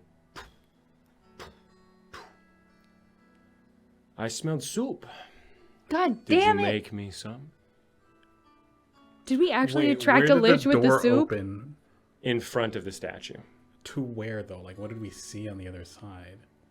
What she imagined, but you're hearing this behind you. Gotcha, that makes sense. I was like, did you open a door to the fucking bad people? You turn around. Okay. Our soup actually attracted a lich. And you see Oh my god. a large, leanish man Oh, it's the leader. with a massive braided mane of gray and orange hair.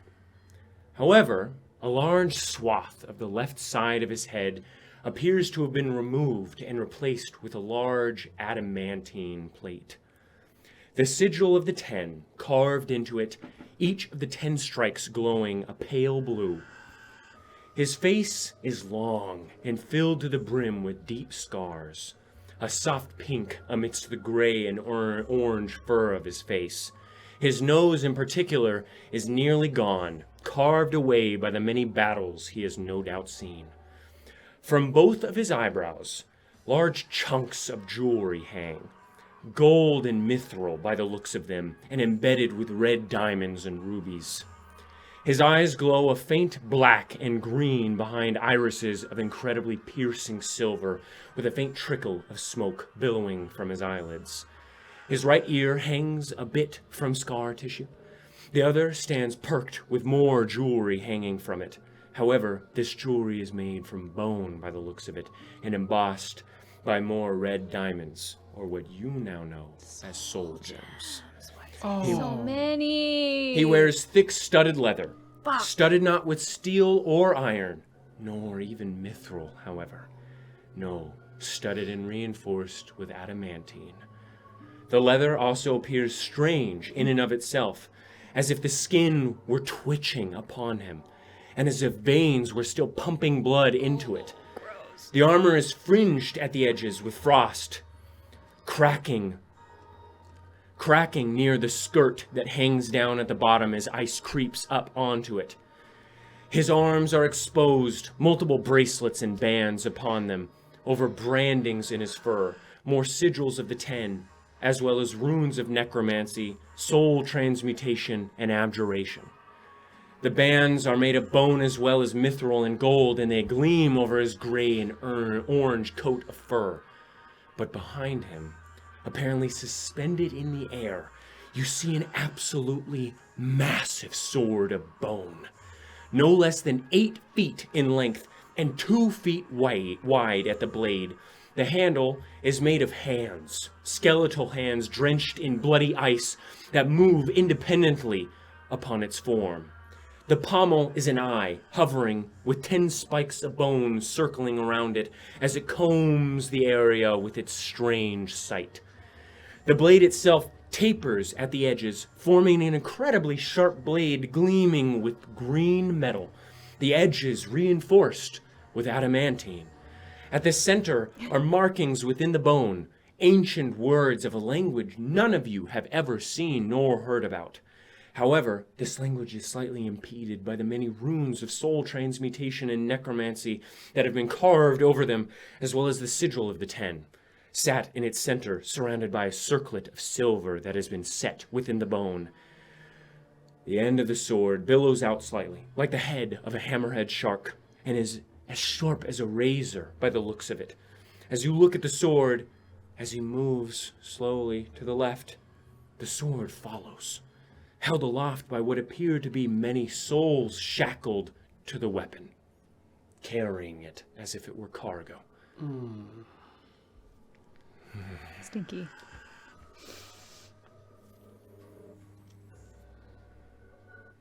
He grins, his teeth glimmering. Many rows, or a long row of them.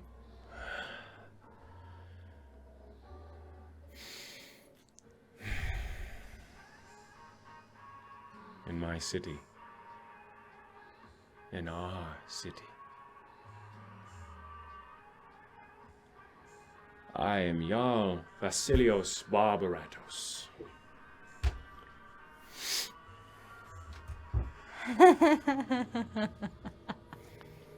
The 7th. Of the 10. The 7th, the 10. Do they count up or do they count down? Oh, they definitely count up. Or they count down. He's on the lower levels. We can take it. It's a pleasure to meet you. I heard you were expecting us. I have. It is always a pleasure to see new faces in the city. It has been a long time. Living souls in Kruul. May I have some of your soup? I would like to surreptitiously talk to Gabriella Okay, yeah. through mind link. Yeah. Performance check. Fuck. See how it goes first. My fucking soup.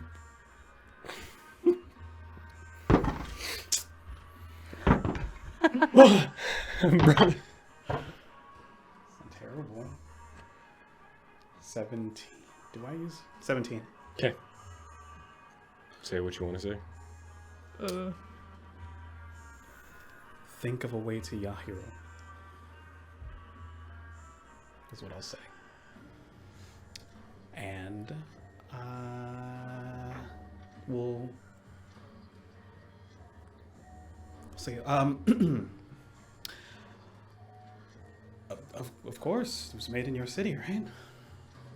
Wise. Thank you. I'll slowly start to pull it out. I'm thinking of a room. I'm thinking of a room with Yahiro Make a in it. concentration He's check. alone? Make a concentration check. I'm fumbling with my. Would you like some help?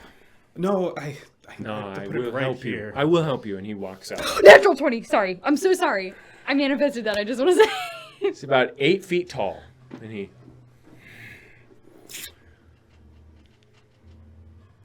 Let me help you. An intoxicating aroma. Bone meal, ammonia, and you feel...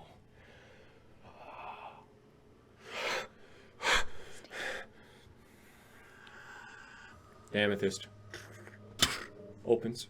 I want to grab him, Eupheme, Okay. and I want to go through that door. No! He tries to Dex. grab me. A check. Come on. I'm gonna have you make a straight. Yeah, check. baby. Athletics. Guidance? Absolutely not. I'm not allowed. Athletics.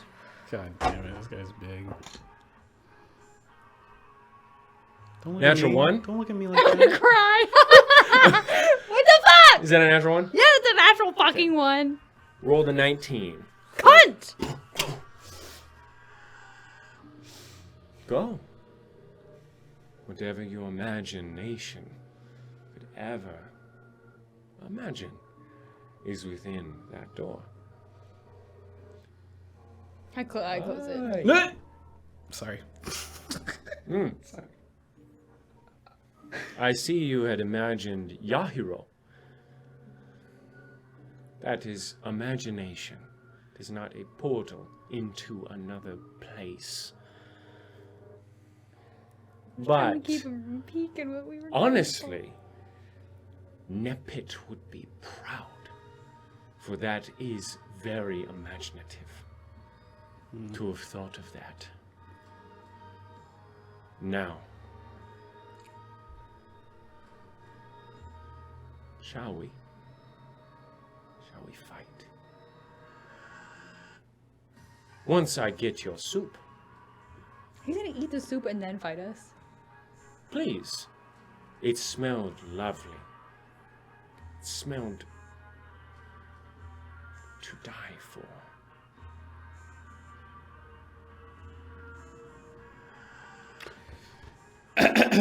Please, I just wanted some soup.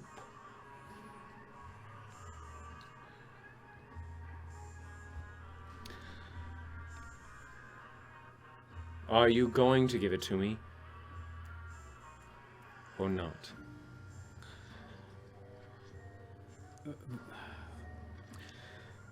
This soup is for the living. I'm sorry.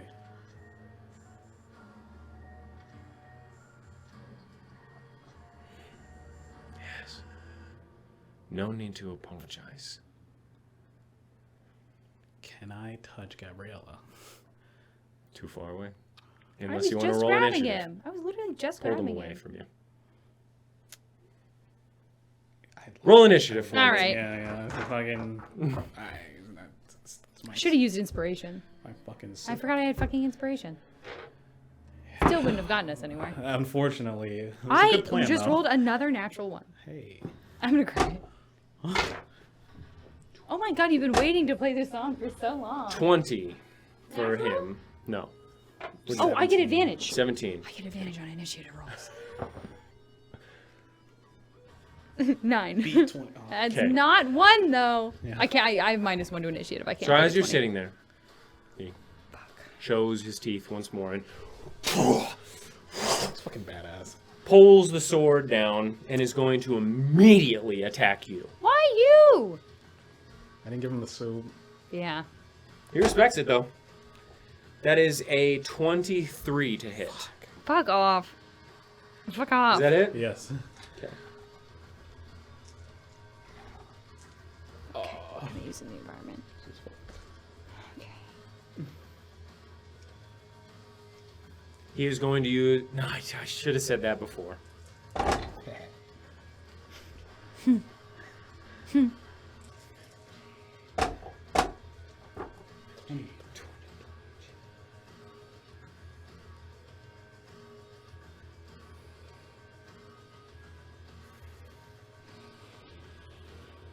It is actually a 19 to hit. Oh, I'm a shield. Okay. Yeah, I'm a So shield. you shield. So he. You feel the blast of it. You see the souls running with the sword, hefting up the edge of it as he careens it Oh my out. gosh. Oh my god, they're helping him? Fucking gross. Pulls it back, slams it down again for a second attack. He is going to use Great Weapon Master. Fuck off. Fucking great weapon master. This dude could end. 22 to hit. Wow. Yeah. Okay. With great. Fuck me. Wait, no. -5. -7 with this weapon. So No. 14 to hit. Yeah. Okay. Slams into the shield again. Okay. It is now Eupheme's turn.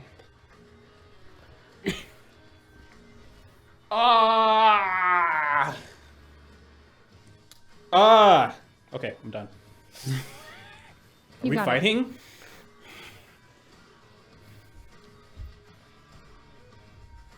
Let's see if I can't give him a good old slap.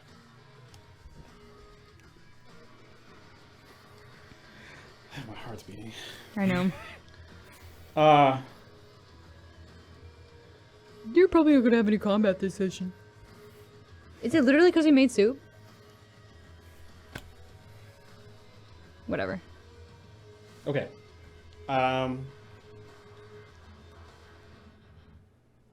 Action, I'm going to pull out my lyre Okay. and play. I'm going to cast Summon Construct. Okay. So you. Nice, nice, nice, nice. From the stone all around you, from one of the outcroppings, it flies out and rolls next to you, standing about the same height as Vasilios. Christ. You said he's 8 feet tall? Disgusting. He's a Leonin. How tall am I? I'm like 7 feet tall? No, 6.5? 6'4". I'm 6'5". You're 6'4". No. Yes. And I'll use my bonus action to put Hexblade's Curse. Okay, on Vasilios. Uh-huh. Okay. And then that's... Yeah, He's that's probably it. got mega resistance to Let me just make sure... fucking damage. Call for choose material, blah, blah, blah, blah. Ally to me. It's our first And it lich shares my fight. initiative, but it takes its turn immediately after yours. Okay. And I'm gonna make it. I'm gonna make a ton of creeping. It's a really thing.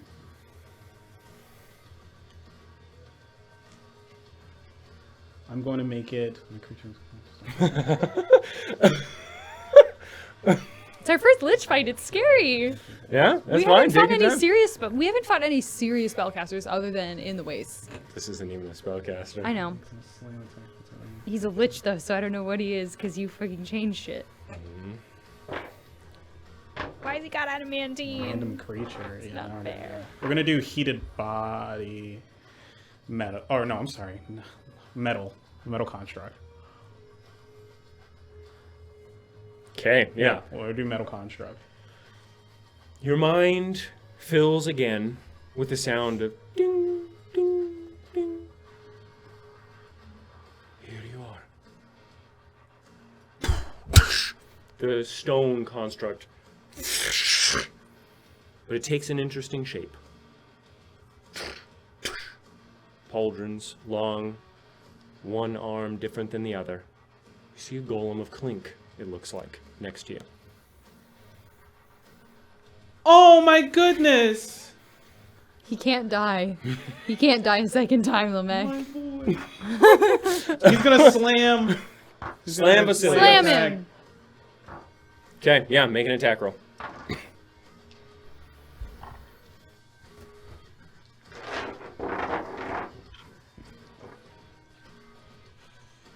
First attack. Gross. Yeah. Mm-hmm. What is that? I don't know what his modifier Is that a natural 4? It's a 4, yeah. Okay, that misses. Oh yeah? Yes. With adamantine armor? Mm-hmm. Oh, fuck. I'm making armor. Yeah, I don't want to talk about it. It's a 6. Yes, those both miss. Okay. Okay, it is now Gabriella's I have a turn. couple questions. Yes. First question. How far away are we from the sphere? Which sphere? The sphere that's hanging in the The sky. pendulum? Yeah. About 40 feet away? 40 feet away. How thick is the twine above it? I would say about maybe 3 feet in diameter. All right. Cut that down. Okay, cool. I'm just trying to use my environment. No, yeah, I get you. Um, Again, what are you thinking of doing?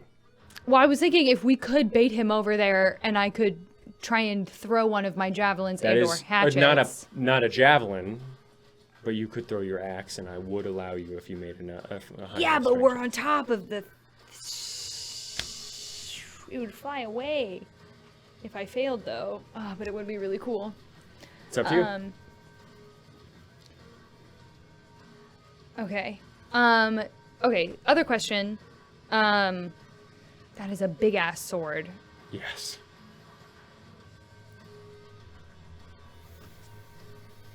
Sorry, I'm trying to weigh my options. What are you doing?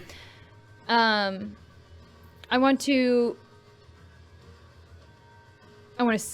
signal to Eupheme to connect us.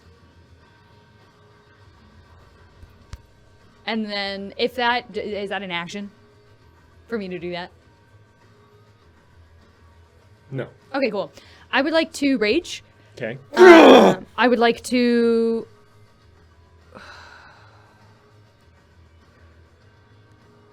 I'm not gonna reckless. No, why I'm gonna reckless. I'm gonna reckless. I'm gonna Great Weapon Master. You said he's being supported. The sword is being he's wielding it, but it's also being supported by those spirits, correct? I want to aim for the spirits. I want to see if I damage them in any way, if that can potentially slow down. You would his know from ability to wield Titus, it. you cannot hurt the souls Okay. unless you have a magical weapon. Mother, I cannot believe I don't have a magical weapon. Denzoro, fuck off. Whatever. It's fine. It's fine. It's fine. It's fine. It's fine. Okay.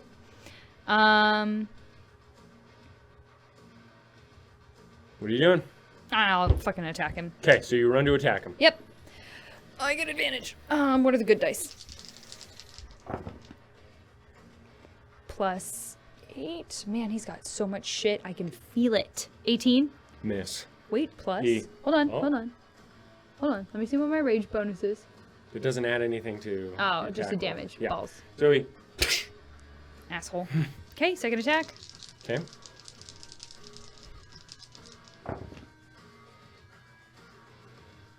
Uh, 25. That hits. Cool. Nice. I did not Great Weapon Master on the second one because I have no brains and I didn't say it.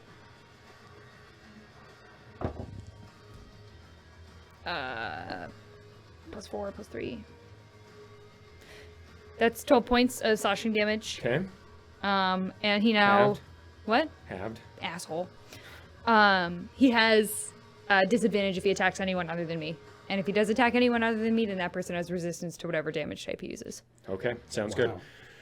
He uses a legendary action Cunt. to attack you. Me? Yes. What a cunt. What Is a 24 to hit. He gets advantage. Oh. Yes. 24 to hit. Hits, obviously. Okay. He did not use Great Weapon Master.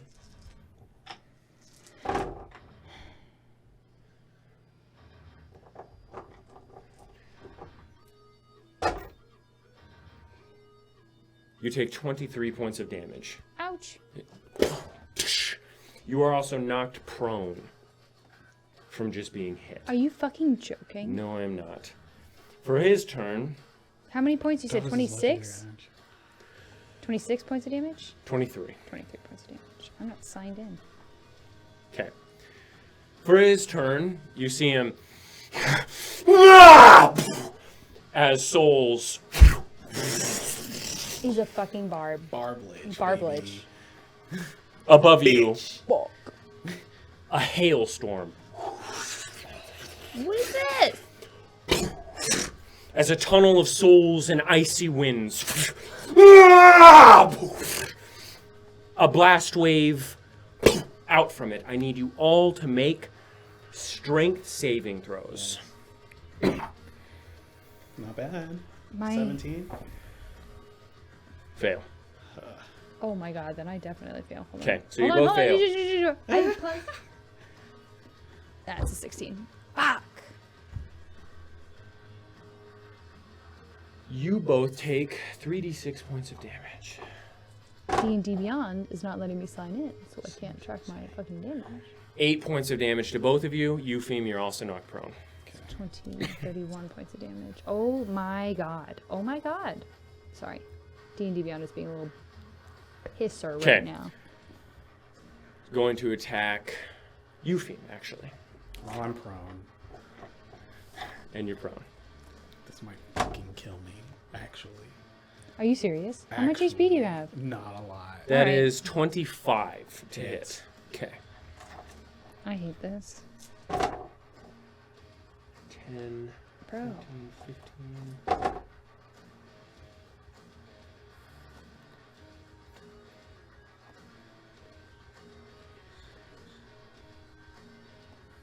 D&D Beyond is down!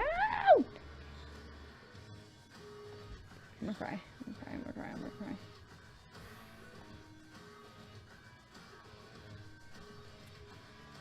You take I'll just cry. 30 points of damage. 30 points of slashing damage as he brings it down upon you. Let's check my HP. on Going this. to attack again, this time with Great Weapon Master. Misses. Unless a 13 hits you. No. Okay. Hits the ground. The stone near you. The stone that you roll to the side, just barely missing. Explodes. The souls creep next to your face before they pick up the sword again, mid-movement. Okay, it is Eupheme's turn now. Nasty. After me. Okay, so we share initiative. Wait, hold on, read it again. Did you get in? Get what? D&D Beyond? No, I'm just gonna check my HP on my phone. Okay. So you have it? I downloaded a PDF before D&D Beyond crashed, so I have all of Gabriella's Okay. abilities. So you took a total of... I took 23 and then I took 8. Okay. Yeah. I'll change the music now. I mean, I don't want to get our ass handed to us really, really, really hard. Like, it's okay if we can't beat a lich, because we're 2 people against 1 lich. But I really don't want to get, like, absolutely bodied. For my personal pride. Because Just be What are you doing, Eupheme? He's rank 7. The construct goes after me, yeah? Yes. The statue of Clink, or the construct of Clink, standing. You are prone, though, so you would have to get up and have your movement. Mm-hmm.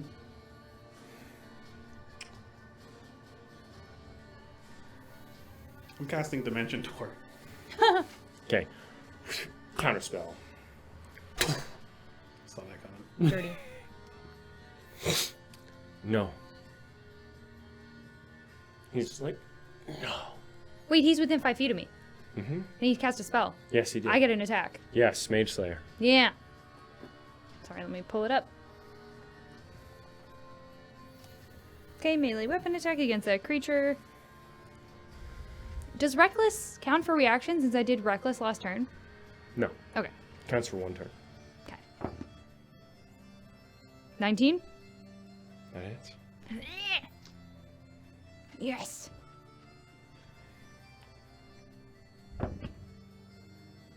Um, 13 points of damage. Okay, reduced to 6. Halved. I have No, it's not advantage. halved, sorry. 13. Okay, so as he's mid-swing, his massive sword swing through the air, you hit him in the ribs. Barb v. Barb. Bonus action. Misty Stab. Okay.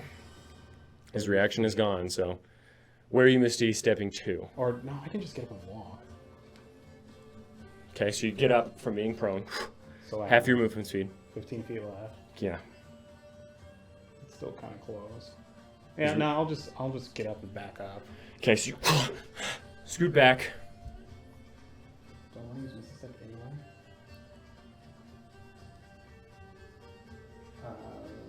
Check my bonus action in this. I'll use Misty Step anyway. Okay, where are you Misty stepping to? Just 30 feet back.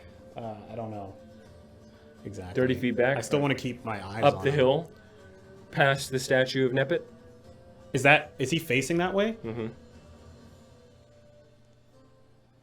Oh, can I teleport behind him? I'm trying to mind You my can. feet How right far? now. When do you want? You're 15 feet away from him right now. Yeah, I did back up 15 feet. So I'll just continue that way and go 45. Okay, so 45. Is it an action to mind link? Yes. Yeah. Okay. Well, a bonus action, but you use your bonus action. Bonus? Okay. Sorry. It's okay. Okay, what are you doing? Oh, my boy's gonna attack again. Okay, make an attack roll.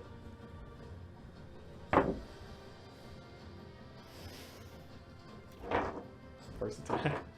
Okay. Second attack. Natural one. Okay, make another attack roll because Gabrielle is nearby. Another natural one. Okay. Just slamming along the stone. Technically, he had advantage on that. Okay, he's going to use a legendary action at the end of that turn to attack Gabriella. With advantage because you were reckless. Fucking puss. Puss. 26 to hit. Yeah. Man, this lich is bothering me.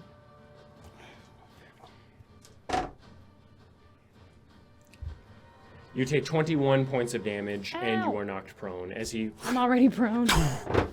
slaps down at you.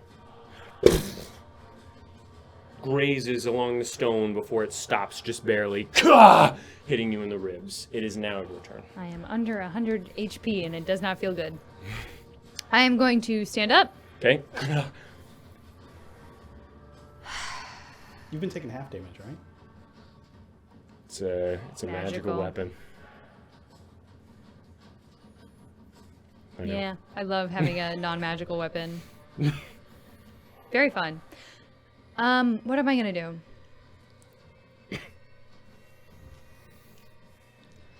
I'm gonna forfeit my rage. I am going to dash. Okay, attack. Nope, he uses reaction. I'm just gonna stand up. My speed is halved. Yes. Where are so you dashing to? I'm dashing towards the Underneath the pendulum? Yeah. Okay. How many feet? How many feet did you say away it was? It was like It's about 40 feet. 40 feet. Okay, so I have 40 feet of movement halved, plus dash, so that's 60 feet. So I can get. I do want to go a little bit past it. So I had 60 feet of movement. Okay, yeah, so you run down. So you're jumping down, maneuvering. At one point, you jump onto a roof and slide down the shingles. Continue to move. Well, fuck, if I get up on a roof, I might want to stay on that roof. You want to stay on the roof? Yeah. Okay, so you get up onto a roof. Okay. And then I just want You're to... about, if you want to stand on a roof, you're about 15 feet away from the bottom of the pendulum. Okay, and how close am I to the upper reaches with the twine? It's hanging about 60 feet from the ground. The bottom of the pendulum is. And you're up on a roof. The roof is about 20 feet up, so you have about 40 feet until you're at the bottom of the pendulum. And then it's a 50 feet circumference. So about 90 feet up. Okay, until- I'm going to to have get to the no good twine. vantage point for this, aren't I? Is it possible The twine as... is 50 feet, by the way. Is it possible as a bonus action to be able to see if there's a better vantage point I can get to on my next turn? I'm not going to allow it. Okay. Because you've already done so much at this turn. I I've given dashed. you so much information. With That's this- fair, with that's this fair, that's fair. exercise. Okay, and then I'll just sit and wait for him and see if he's going to come towards me or go towards you, Fiend. Okay, sounds good. So, for his turn, he grabs the sword, throws it at you, and it, as it's about to hit you, stops. You see the souls Oh my god, he's got a fucking portal to it. slide off of it, and an amalgamation, a morphing of souls grab the hilt in his stead. Oh, wow. Do my bidding. As he grabs at one of the earrings, pulling a great sword of souls from his ear. He's got two swords. And he drags it against the ground as he, with a run speed of 45 feet, he reaches... I'm exactly 45 feet away from I know. He reaches Eupheme and recklessly will attack you. Does he still have disadvantage? No. Okay. Wait, my golem gets an attack of opportunity. Okay. Yeah, make an attack. Doesn't even fucking matter. That's not bad. Okay. Rolled a 16 plus 4, 20. That hits.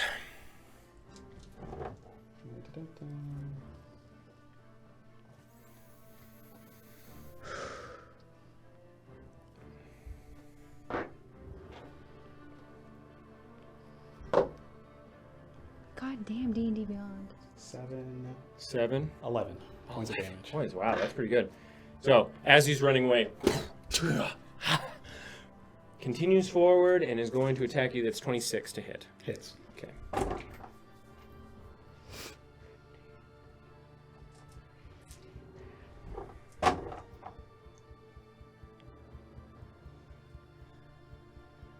$30 points of slashing damage. And he's going to attack again, this time with Great Weapon Master.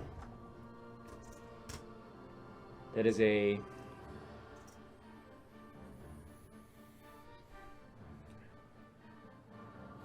That is an 18 to hit. Okay. The soul sword. It is now the sword's turn. The sword is going to use the cold clutches of the Ten's Damned. Okay. I need you to make a dexterity saving throw. Oh, I have. Hold on.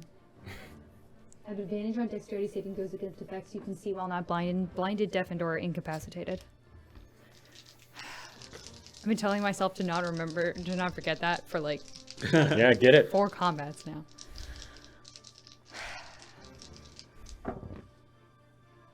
Jesus Christ. That's so bad. I might cry. Okay. Hold on. Bubba. That is a 2 and a 3. You fail. It's a -1. Fuck! Your speed is slowed by half for the duration. But that is their turn. That is Okay. Eupheme's turn. How far is Gabriella? Yep. About 60 feet from you. 60 feet, huh? Diagonally to the left. Because she ran this way.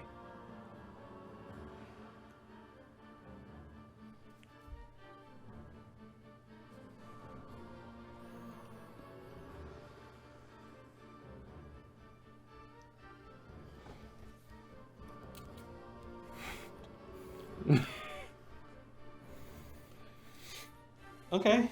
What are you doing? Either this will be really cool, or I'm fucked. Give it to me. What are you doing? Yeah. I'm gonna Do it! run. Okay. Attack of opportunity. Good with that? Yep. Okay. Natural 19, that is a crit. Yeah. I'm unconscious. Wait, no, he doesn't have crits on 19s. So it's not a crit. I'm unconscious. 23 damage. Yeah, I'm unconscious. Okay. Cuts Eupheme down. Face first into the ground. Come.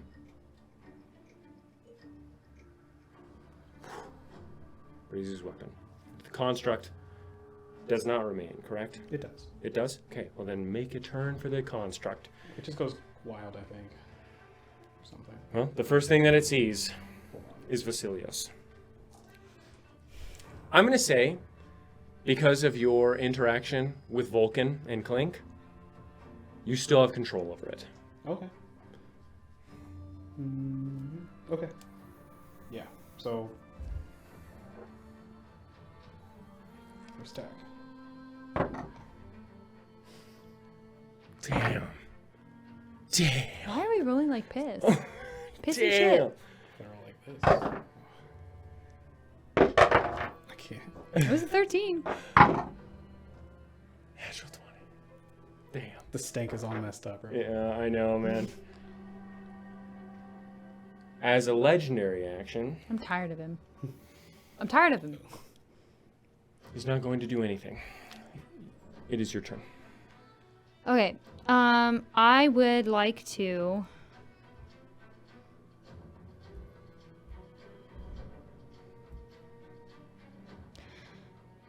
Do I think at this point, if he came under the pendulum, I could throw it and hit the twine?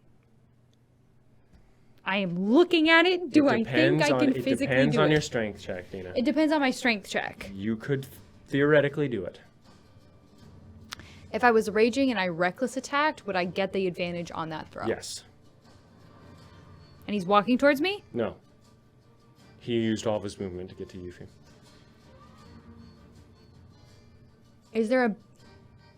In terms of movement, I'm on top of a roof right now. What is available towards me? And to me, if I move, I would get an attack of opportunity. From the sword, yes.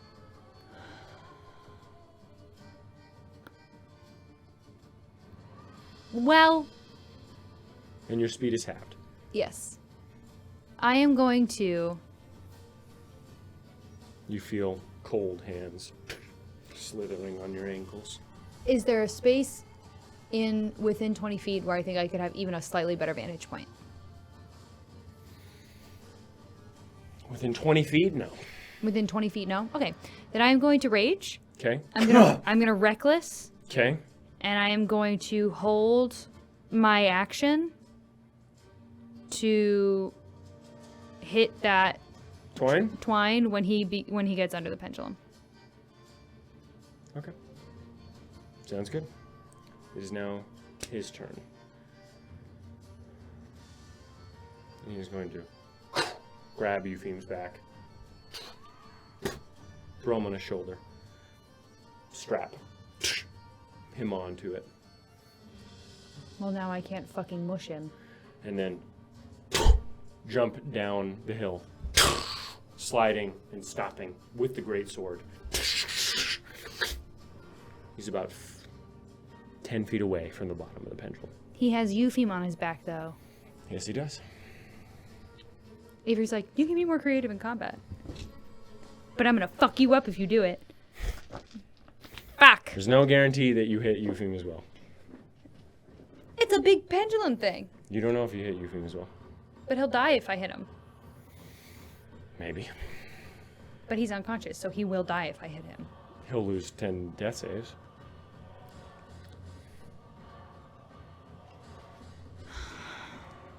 But it is now the sword's turn. And the sword is going to use Slam. Since you're reckless. It's a 22 to hit. That hits. Okay. You take 11 points of damage, and I need you to make a strength save.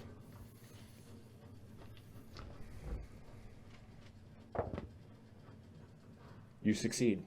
Yeah, plus The 8. sword slams into your side as you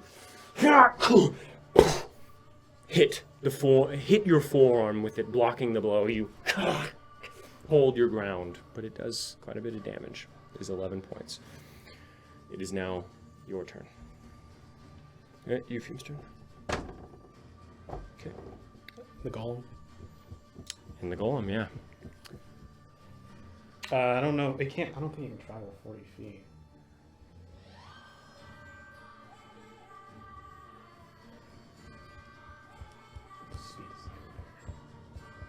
Oh, 30. Yeah. So he'll just like travel 30. Okay. Travels down the hill. It is now Gabrielle's turn. He's 5 feet away from it. He has Eupheme strapped to his back. I'm having a hard time envisioning a scenario in which I drop a pendulum on him and it doesn't hit Eupheme. You don't know? Okay, but can I try and know? No. There's no way of knowing. I really don't want to gamble with your life. But if I don't, and I will obviously fall, then we're captured. If I fail anyway... we're with the liches, but why would they resurrect you? Maybe they would. What are you doing? What are you doing? I lost my rage. I'm gonna try. I'm gonna Hold your attack. I'm going to rage again. I'm gonna reckless again. I'm gonna hold my attack. For like the moment he gets in that range, so I can try to minimize any potential damage to Eupheme. Okay. It is now Vasilios' turn. He runs out. You see time dilate. See? Large lion humanoid figure, the Leonin Lich, run just underneath it, or begin to. You account for the time that it needs to drop. And I need you to make an attack roll with advantage. I'm gonna cry!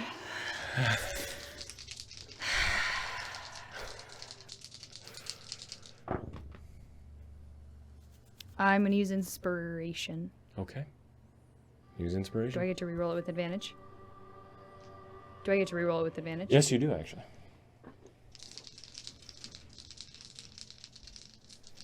Much better. I can do that. So it was with advantage, with my great axe. It's a dirty 20.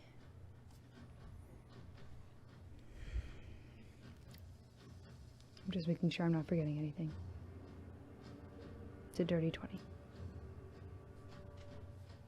It's a dirty 20. That hits. Make an attack. Make some damage. I wish it was a crit, though. That would have been really nice.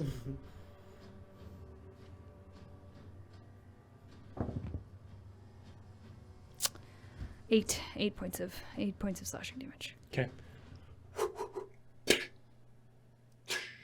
Nicks the side of it. It frays. Pendulum swings a bit. Runs directly through it. And jumps up the side of the roof and it's going to bring it down on you with advantage. 22.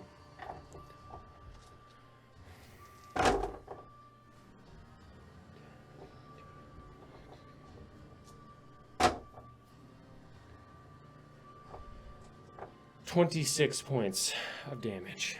And then he's going to attack a second time with Great Weapon Master. Natural 1 and a 17. That hits. And because of his weapon, it does an extra 20 points of damage instead of 10.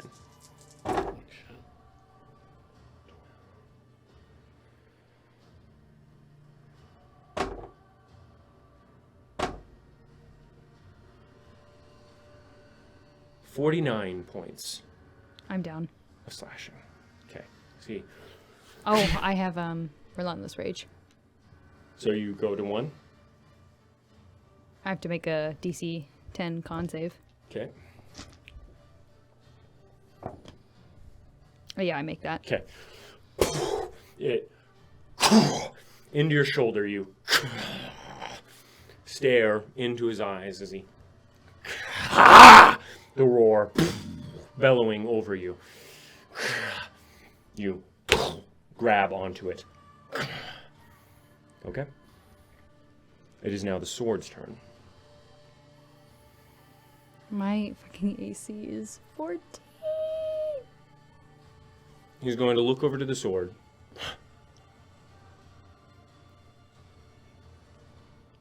And it's now Eupheme's turn. Okay.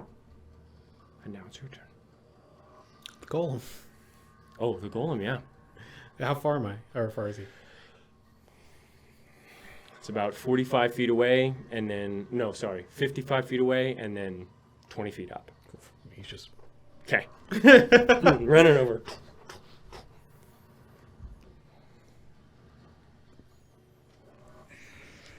What are you doing? I have to think for a second. I don't have an axe. Yeah.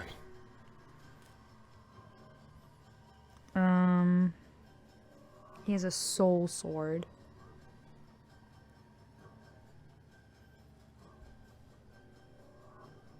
There are no benefits to grappling him. There are just none. I could try and get away. Take the attack of opportunity. What are you doing? How far is the drop from the building we're on? 20 feet. How far away from the edge are we?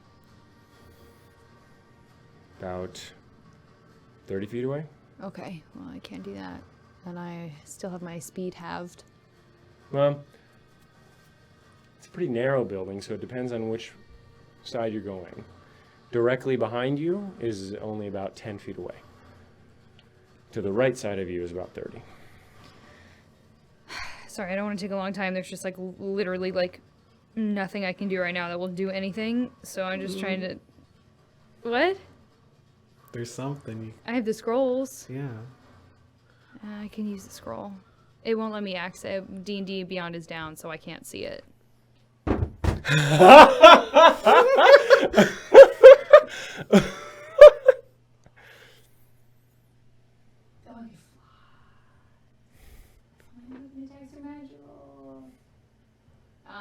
gonna use that scroll as a bonus action. Okay, so you pull out the scroll. Which one are you picking?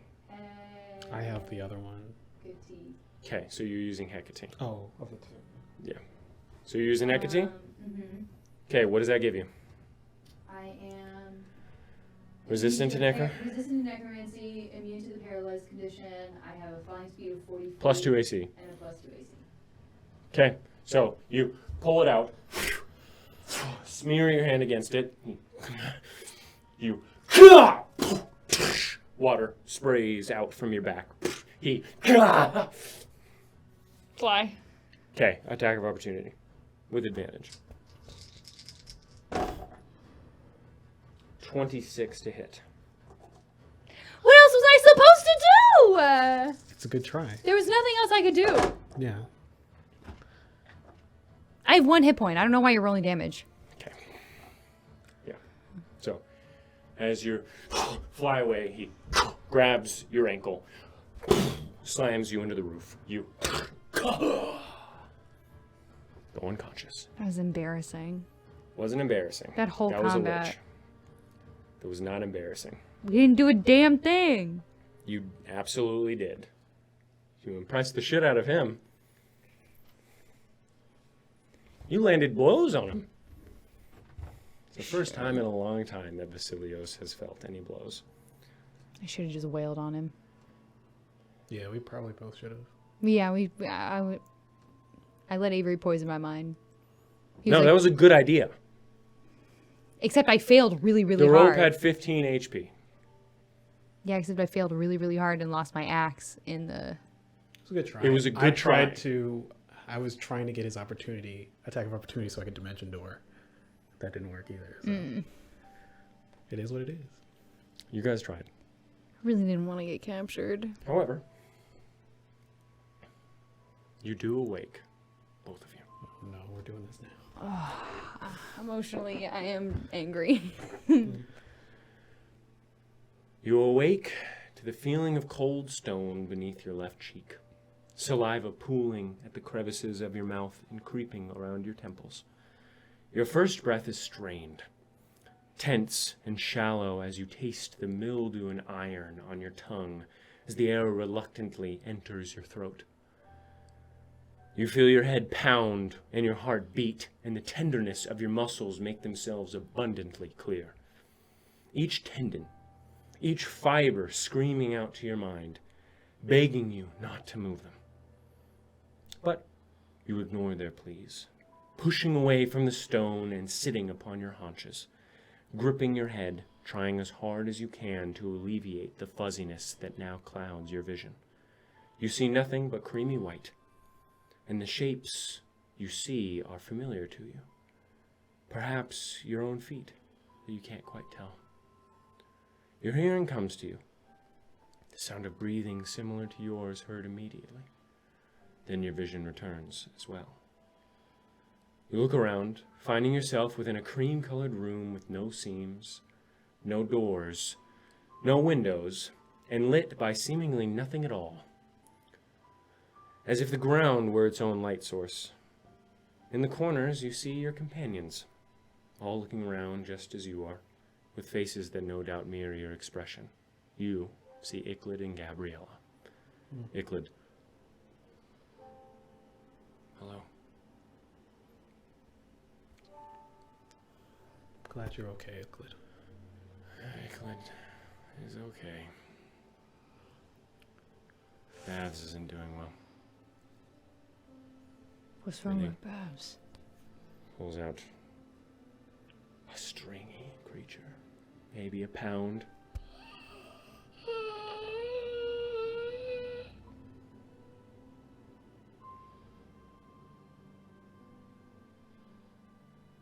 Well, because he's here? I don't know. He's not even able to go back into the book.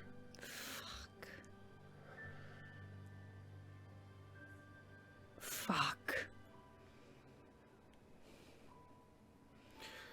I should have ran in those copses. I'm sorry. I shouldn't have left you. It's not your fault. You were saving Gabriella.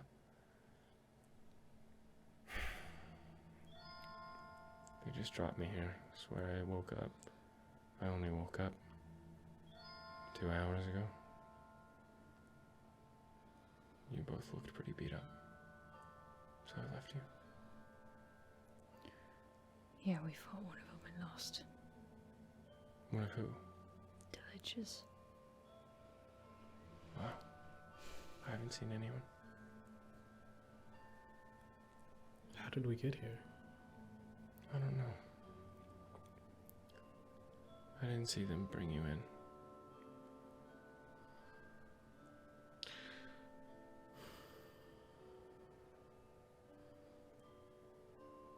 At least you fought him, right? I'm not done fighting. No, I know, but it's always good to put up a fight. This doesn't look anywhere like my dad was. I'm gonna start looking around. Looking around? Just checking the corners. Make an investigation check then. So, I want to do one thing as well. what are you doing? I'd like to pray to Balancer. Make a charisma check with proficiency bonus.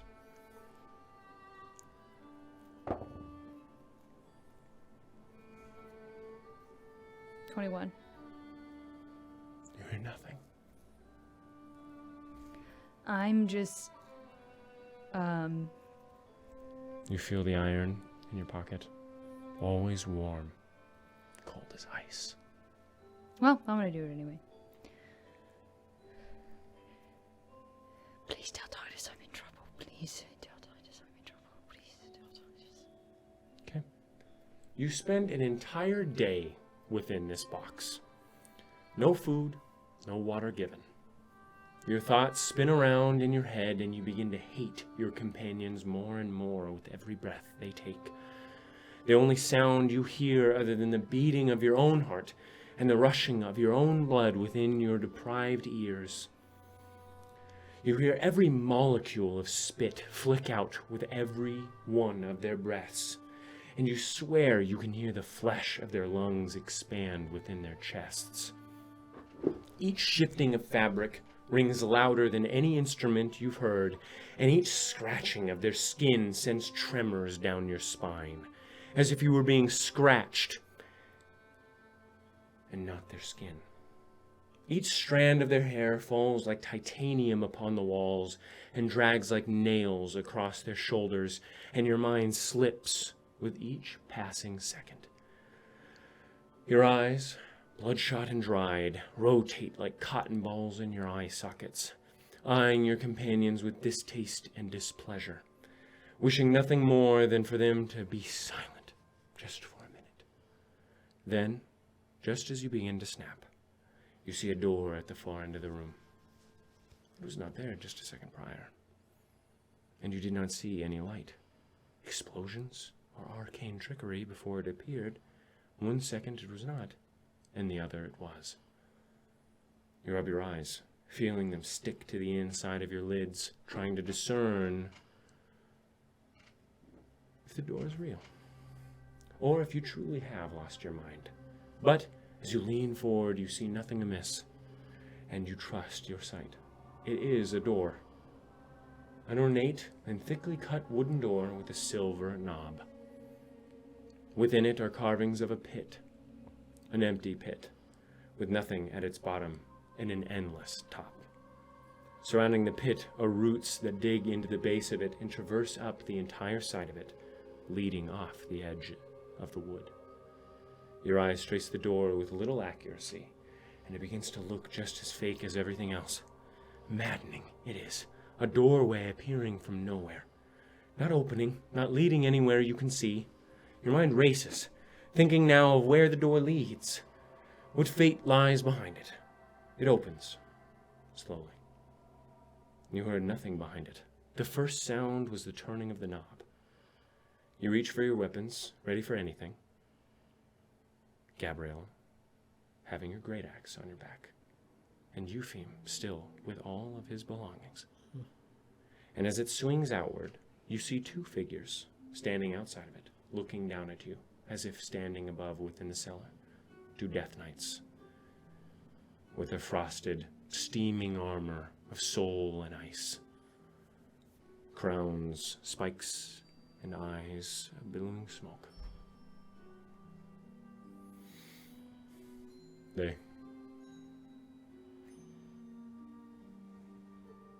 Looking at anyone in particular? all of you.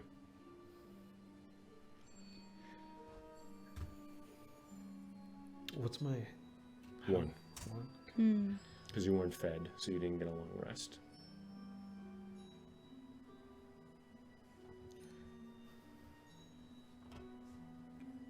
All right.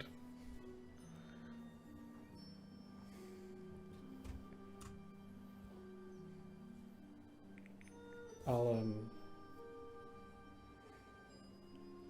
start walking. Are you following? Yeah, I'll help pickle it up. Okay. Baz draped on his shoulder. Poor little dude. Okay, so are you walking out, Yuffie? Okay. You were beckoned out by these creatures, their icy gaze piercing down into you. You step out, feeling forward and landing on the same foot you put forward, as if you had simply taken a single step down a small stair. You feel as if you are falling. You see all around you a cylindrical wall that wraps around and above, a tunnel that leads into more darkness above. You find yourself at the bottom of a pit. The ground and the walls are made of granite of some sort. Oranges, blacks, and whites speckle the smooth and well-carved surface, glimmering slightly in the light emanating from the creature's armor. They lead you to the edge of the cylinder, and you look back, seeing the ground not on the wall, but on the ground that you walked out of, still resting at its center. They wait for a moment before another door appears, this time with carved depictions of a small hole in a forest's floor, flora and small creatures surrounding it, going about their lives, joy in their faces, it seems. The creatures wait another few seconds before the door opens and they shove you through. Again, you find yourself in a simple room of stone, dark and dank, granite in make. This one, reminiscent of the room you just spent an entire day within, has nothing within it except a door at the other side and a small hole at the center, maybe a foot in circumference. You walk past it, looking down and seeing a tiny door at its center, merely a foot down. You are not given much time to ponder this, however, as you are led quickly to the door at the other end. This one is made of smoky quartz, by the looks of it, nearly transparent, with no handle to speak of. You wait a few feet from it for a few minutes, the creatures that led you from the pit simply staring at you from beneath their ornate helms. The door then doesn't open as you'd expect it to. Instead, it melts away like butter, and the liquid it creates slides against the walls, creeping up to the sides of the doorway and forming an archway of splattered liquid quartz that again shimmers in the light of your captor's armor. You exit into an absolutely gigantic corridor. He smirked.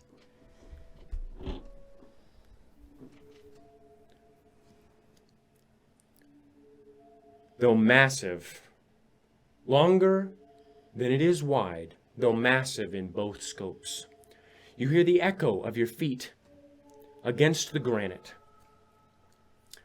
bouncing off walls you can barely see in the distance.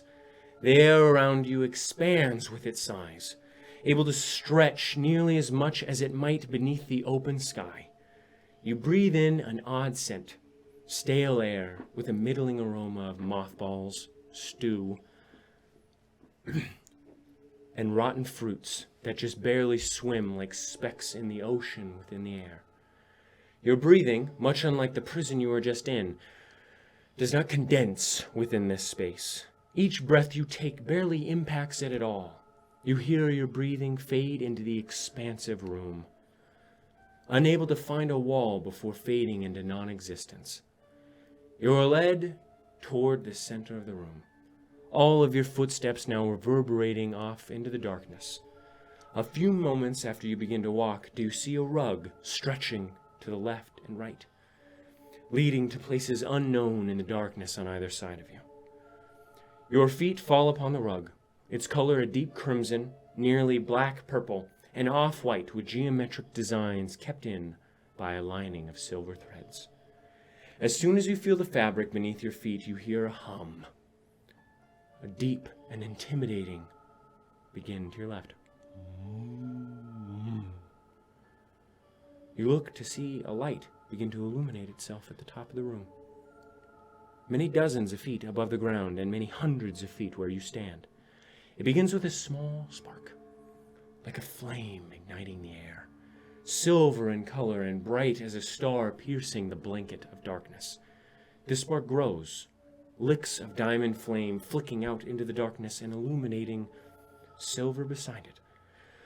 The flame grows and grows, burning ever more bright until the flame begins to spread, trailing off into canals of silver that course through the stone, like water being spilled into two canals of silver that course through it.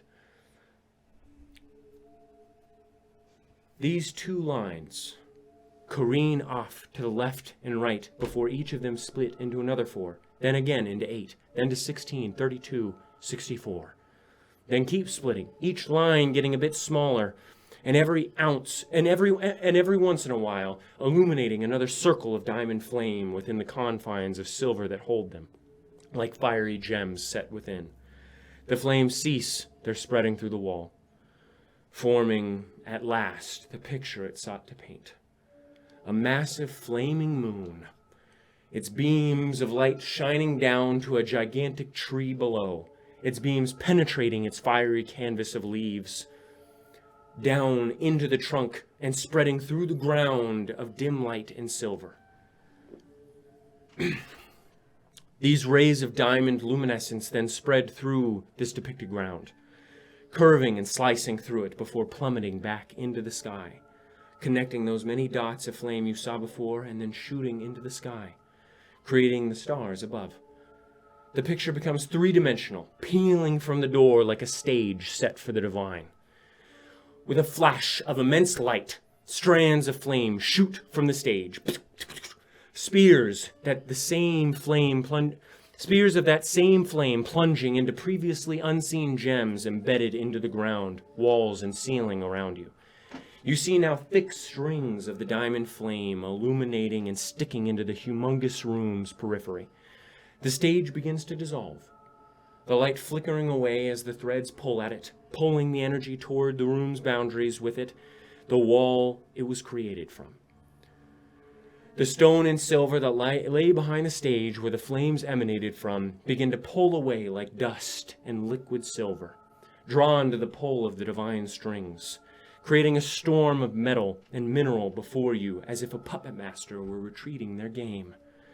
You watch as the storm recedes into the floor, the ceiling, and the walls surrounding you, creating a scene of its own, a forest that stretches out before you, of tall silver and granite trees that grow amidst metallic blades of grass and rocky mushrooms at their roots. They grow all the way up the walls and to a small village upon the ceiling. The diamond flames then settle amidst it all, burning brightly and forming into small woodland creatures that perch upon the branches dozens of feet above. Birds that fly freely in the air, deer that graze upon the craggy flora, and lastly, humans and elves that walk through it all. Each creature, each bit of flora is connected by a thin string of that same flame, and in a split second, you then walk through a complex web of thousands of strings that gently illuminate the space. The creatures that led you here change not their gaze. They stare at you, awaiting you to move forward toward the now massive archway that lay in front of you, led by the rug still beneath your feet. You step forward, 1 foot at a time, walking beneath the webs that streak this way and that, up and down, side to side. You look into the eyes of your companions, the silver and diamond color of the flame reflecting within their irises, holding its brilliance like a bowl, their souls supping of its beauty. You know that yours do as well. And as you continue to do so, you drink its radiance as if it were water. And you wade once again through another adventure, feeling as if it may be your last. You walk, as you have in the past, into the unknown, now lit wonderfully by the Aralendi and their gorgeous plays of the arcane. You feel yourself trembling slightly, feeling something you have felt many a time in the past few months, fear. Though as you look around you, as you smell the crisp air set ablaze with ancient magics, the sweet aroma of death and effervescent sulfur drift into your nose. You feel the fear sink not like a pit in your belly, but wrap around you like a blanket, trying its best to keep you warm. For it knows that no matter the fear you create, nothing will stop the cold bite of vicious reality from being all that much worse. With that feeling draping your body and soul, you walk forward with little hesitation in your steps, followed close behind by those foul creatures not found in the beauty that surrounds you. The gigantic archway of the magic's creation passes above you, and with it, the strings of flame do as well, leaving you peering out into yet another dark room. You begin to walk forward, the creatures no longer following you, and the rug beneath your feet ends. The sound of your feet against granite alerting you of this. A loud snap is heard from somewhere in the darkness, and the fire behind you, the brilliant display of magic, is snuffed out. Far faster than it came, the stone and silver snaps back like a whip behind you, thrusting you all forward with the force of the air like a shockwave. You quickly stand, looking behind you, where the door once was, and you see what you see all around, pitch blackness, without a hint of light.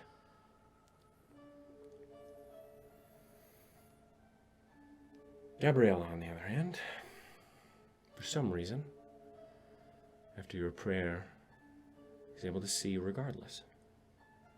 What you see is terrifying in scope. You stand possibly 30 feet from a massively wide set of stairs, perhaps 20 in their steps, and these lead to a platform that appears flat at first, but you notice what you thought was stone gently rippling upon the surface. Even with your true sight granted by Balanzar, you see not the edges of this room, as if they did not exist, as if you were no longer within the mortal plane, but somewhere else. For you know your true sight sees through any shadows, any magics in the world. Your eyes, blessed by the powers of chaos, then drift to the edges of this platform, and possibly 100 feet.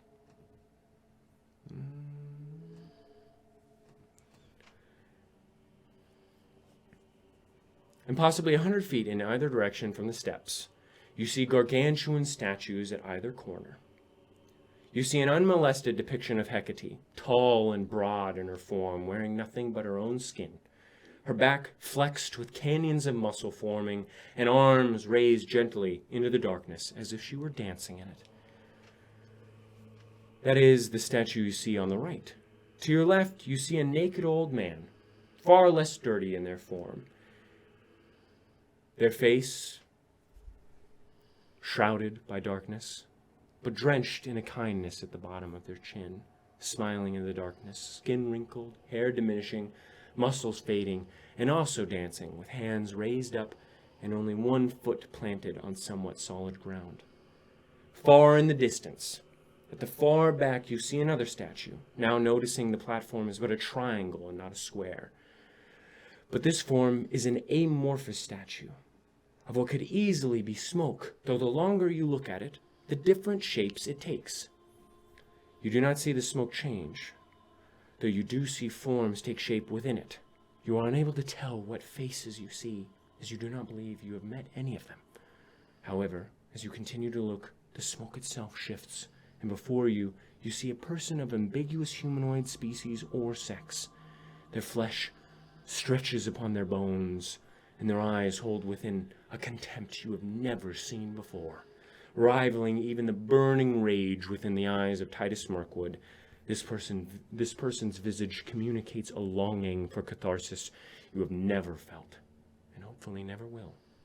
The edges of the platform are filled to the brim with runes, lined with thick bouts of silver, and embossed with more iconography than you could read in a lifetime. You see some of these runes flickering in algae green and luminescent hue, others pulsing with a dark purple and white energy, and some creating waves of red light through them all.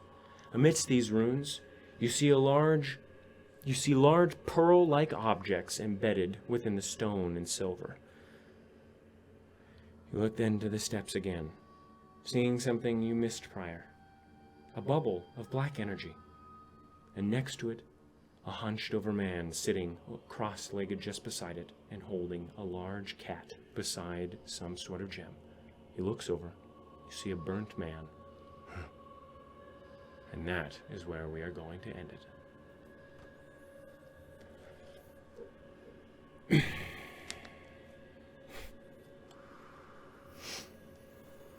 gonna scream. Gang's all here. What's he doing there? What's he doing there? What's he doing there? Thank you for joining us. That was a good session. Filled with good stuff. We will be back next week, Wednesday, 6:30 p.m. PST, for episode 24 of Realm of the Casting. It's that guy. It's that right there. guy. Yeah, it's that guy, Hector Dollhouse. God damn it! If you were new Who's here, Mr. Grinch if you is the just other tuned in, you can go to our YouTube, check out the abridged episodes to catch up and see who the heck all of this is. Thank you for joining us, and I hope you have a lovely rest of your week. Love See you you. next Bye. Bye.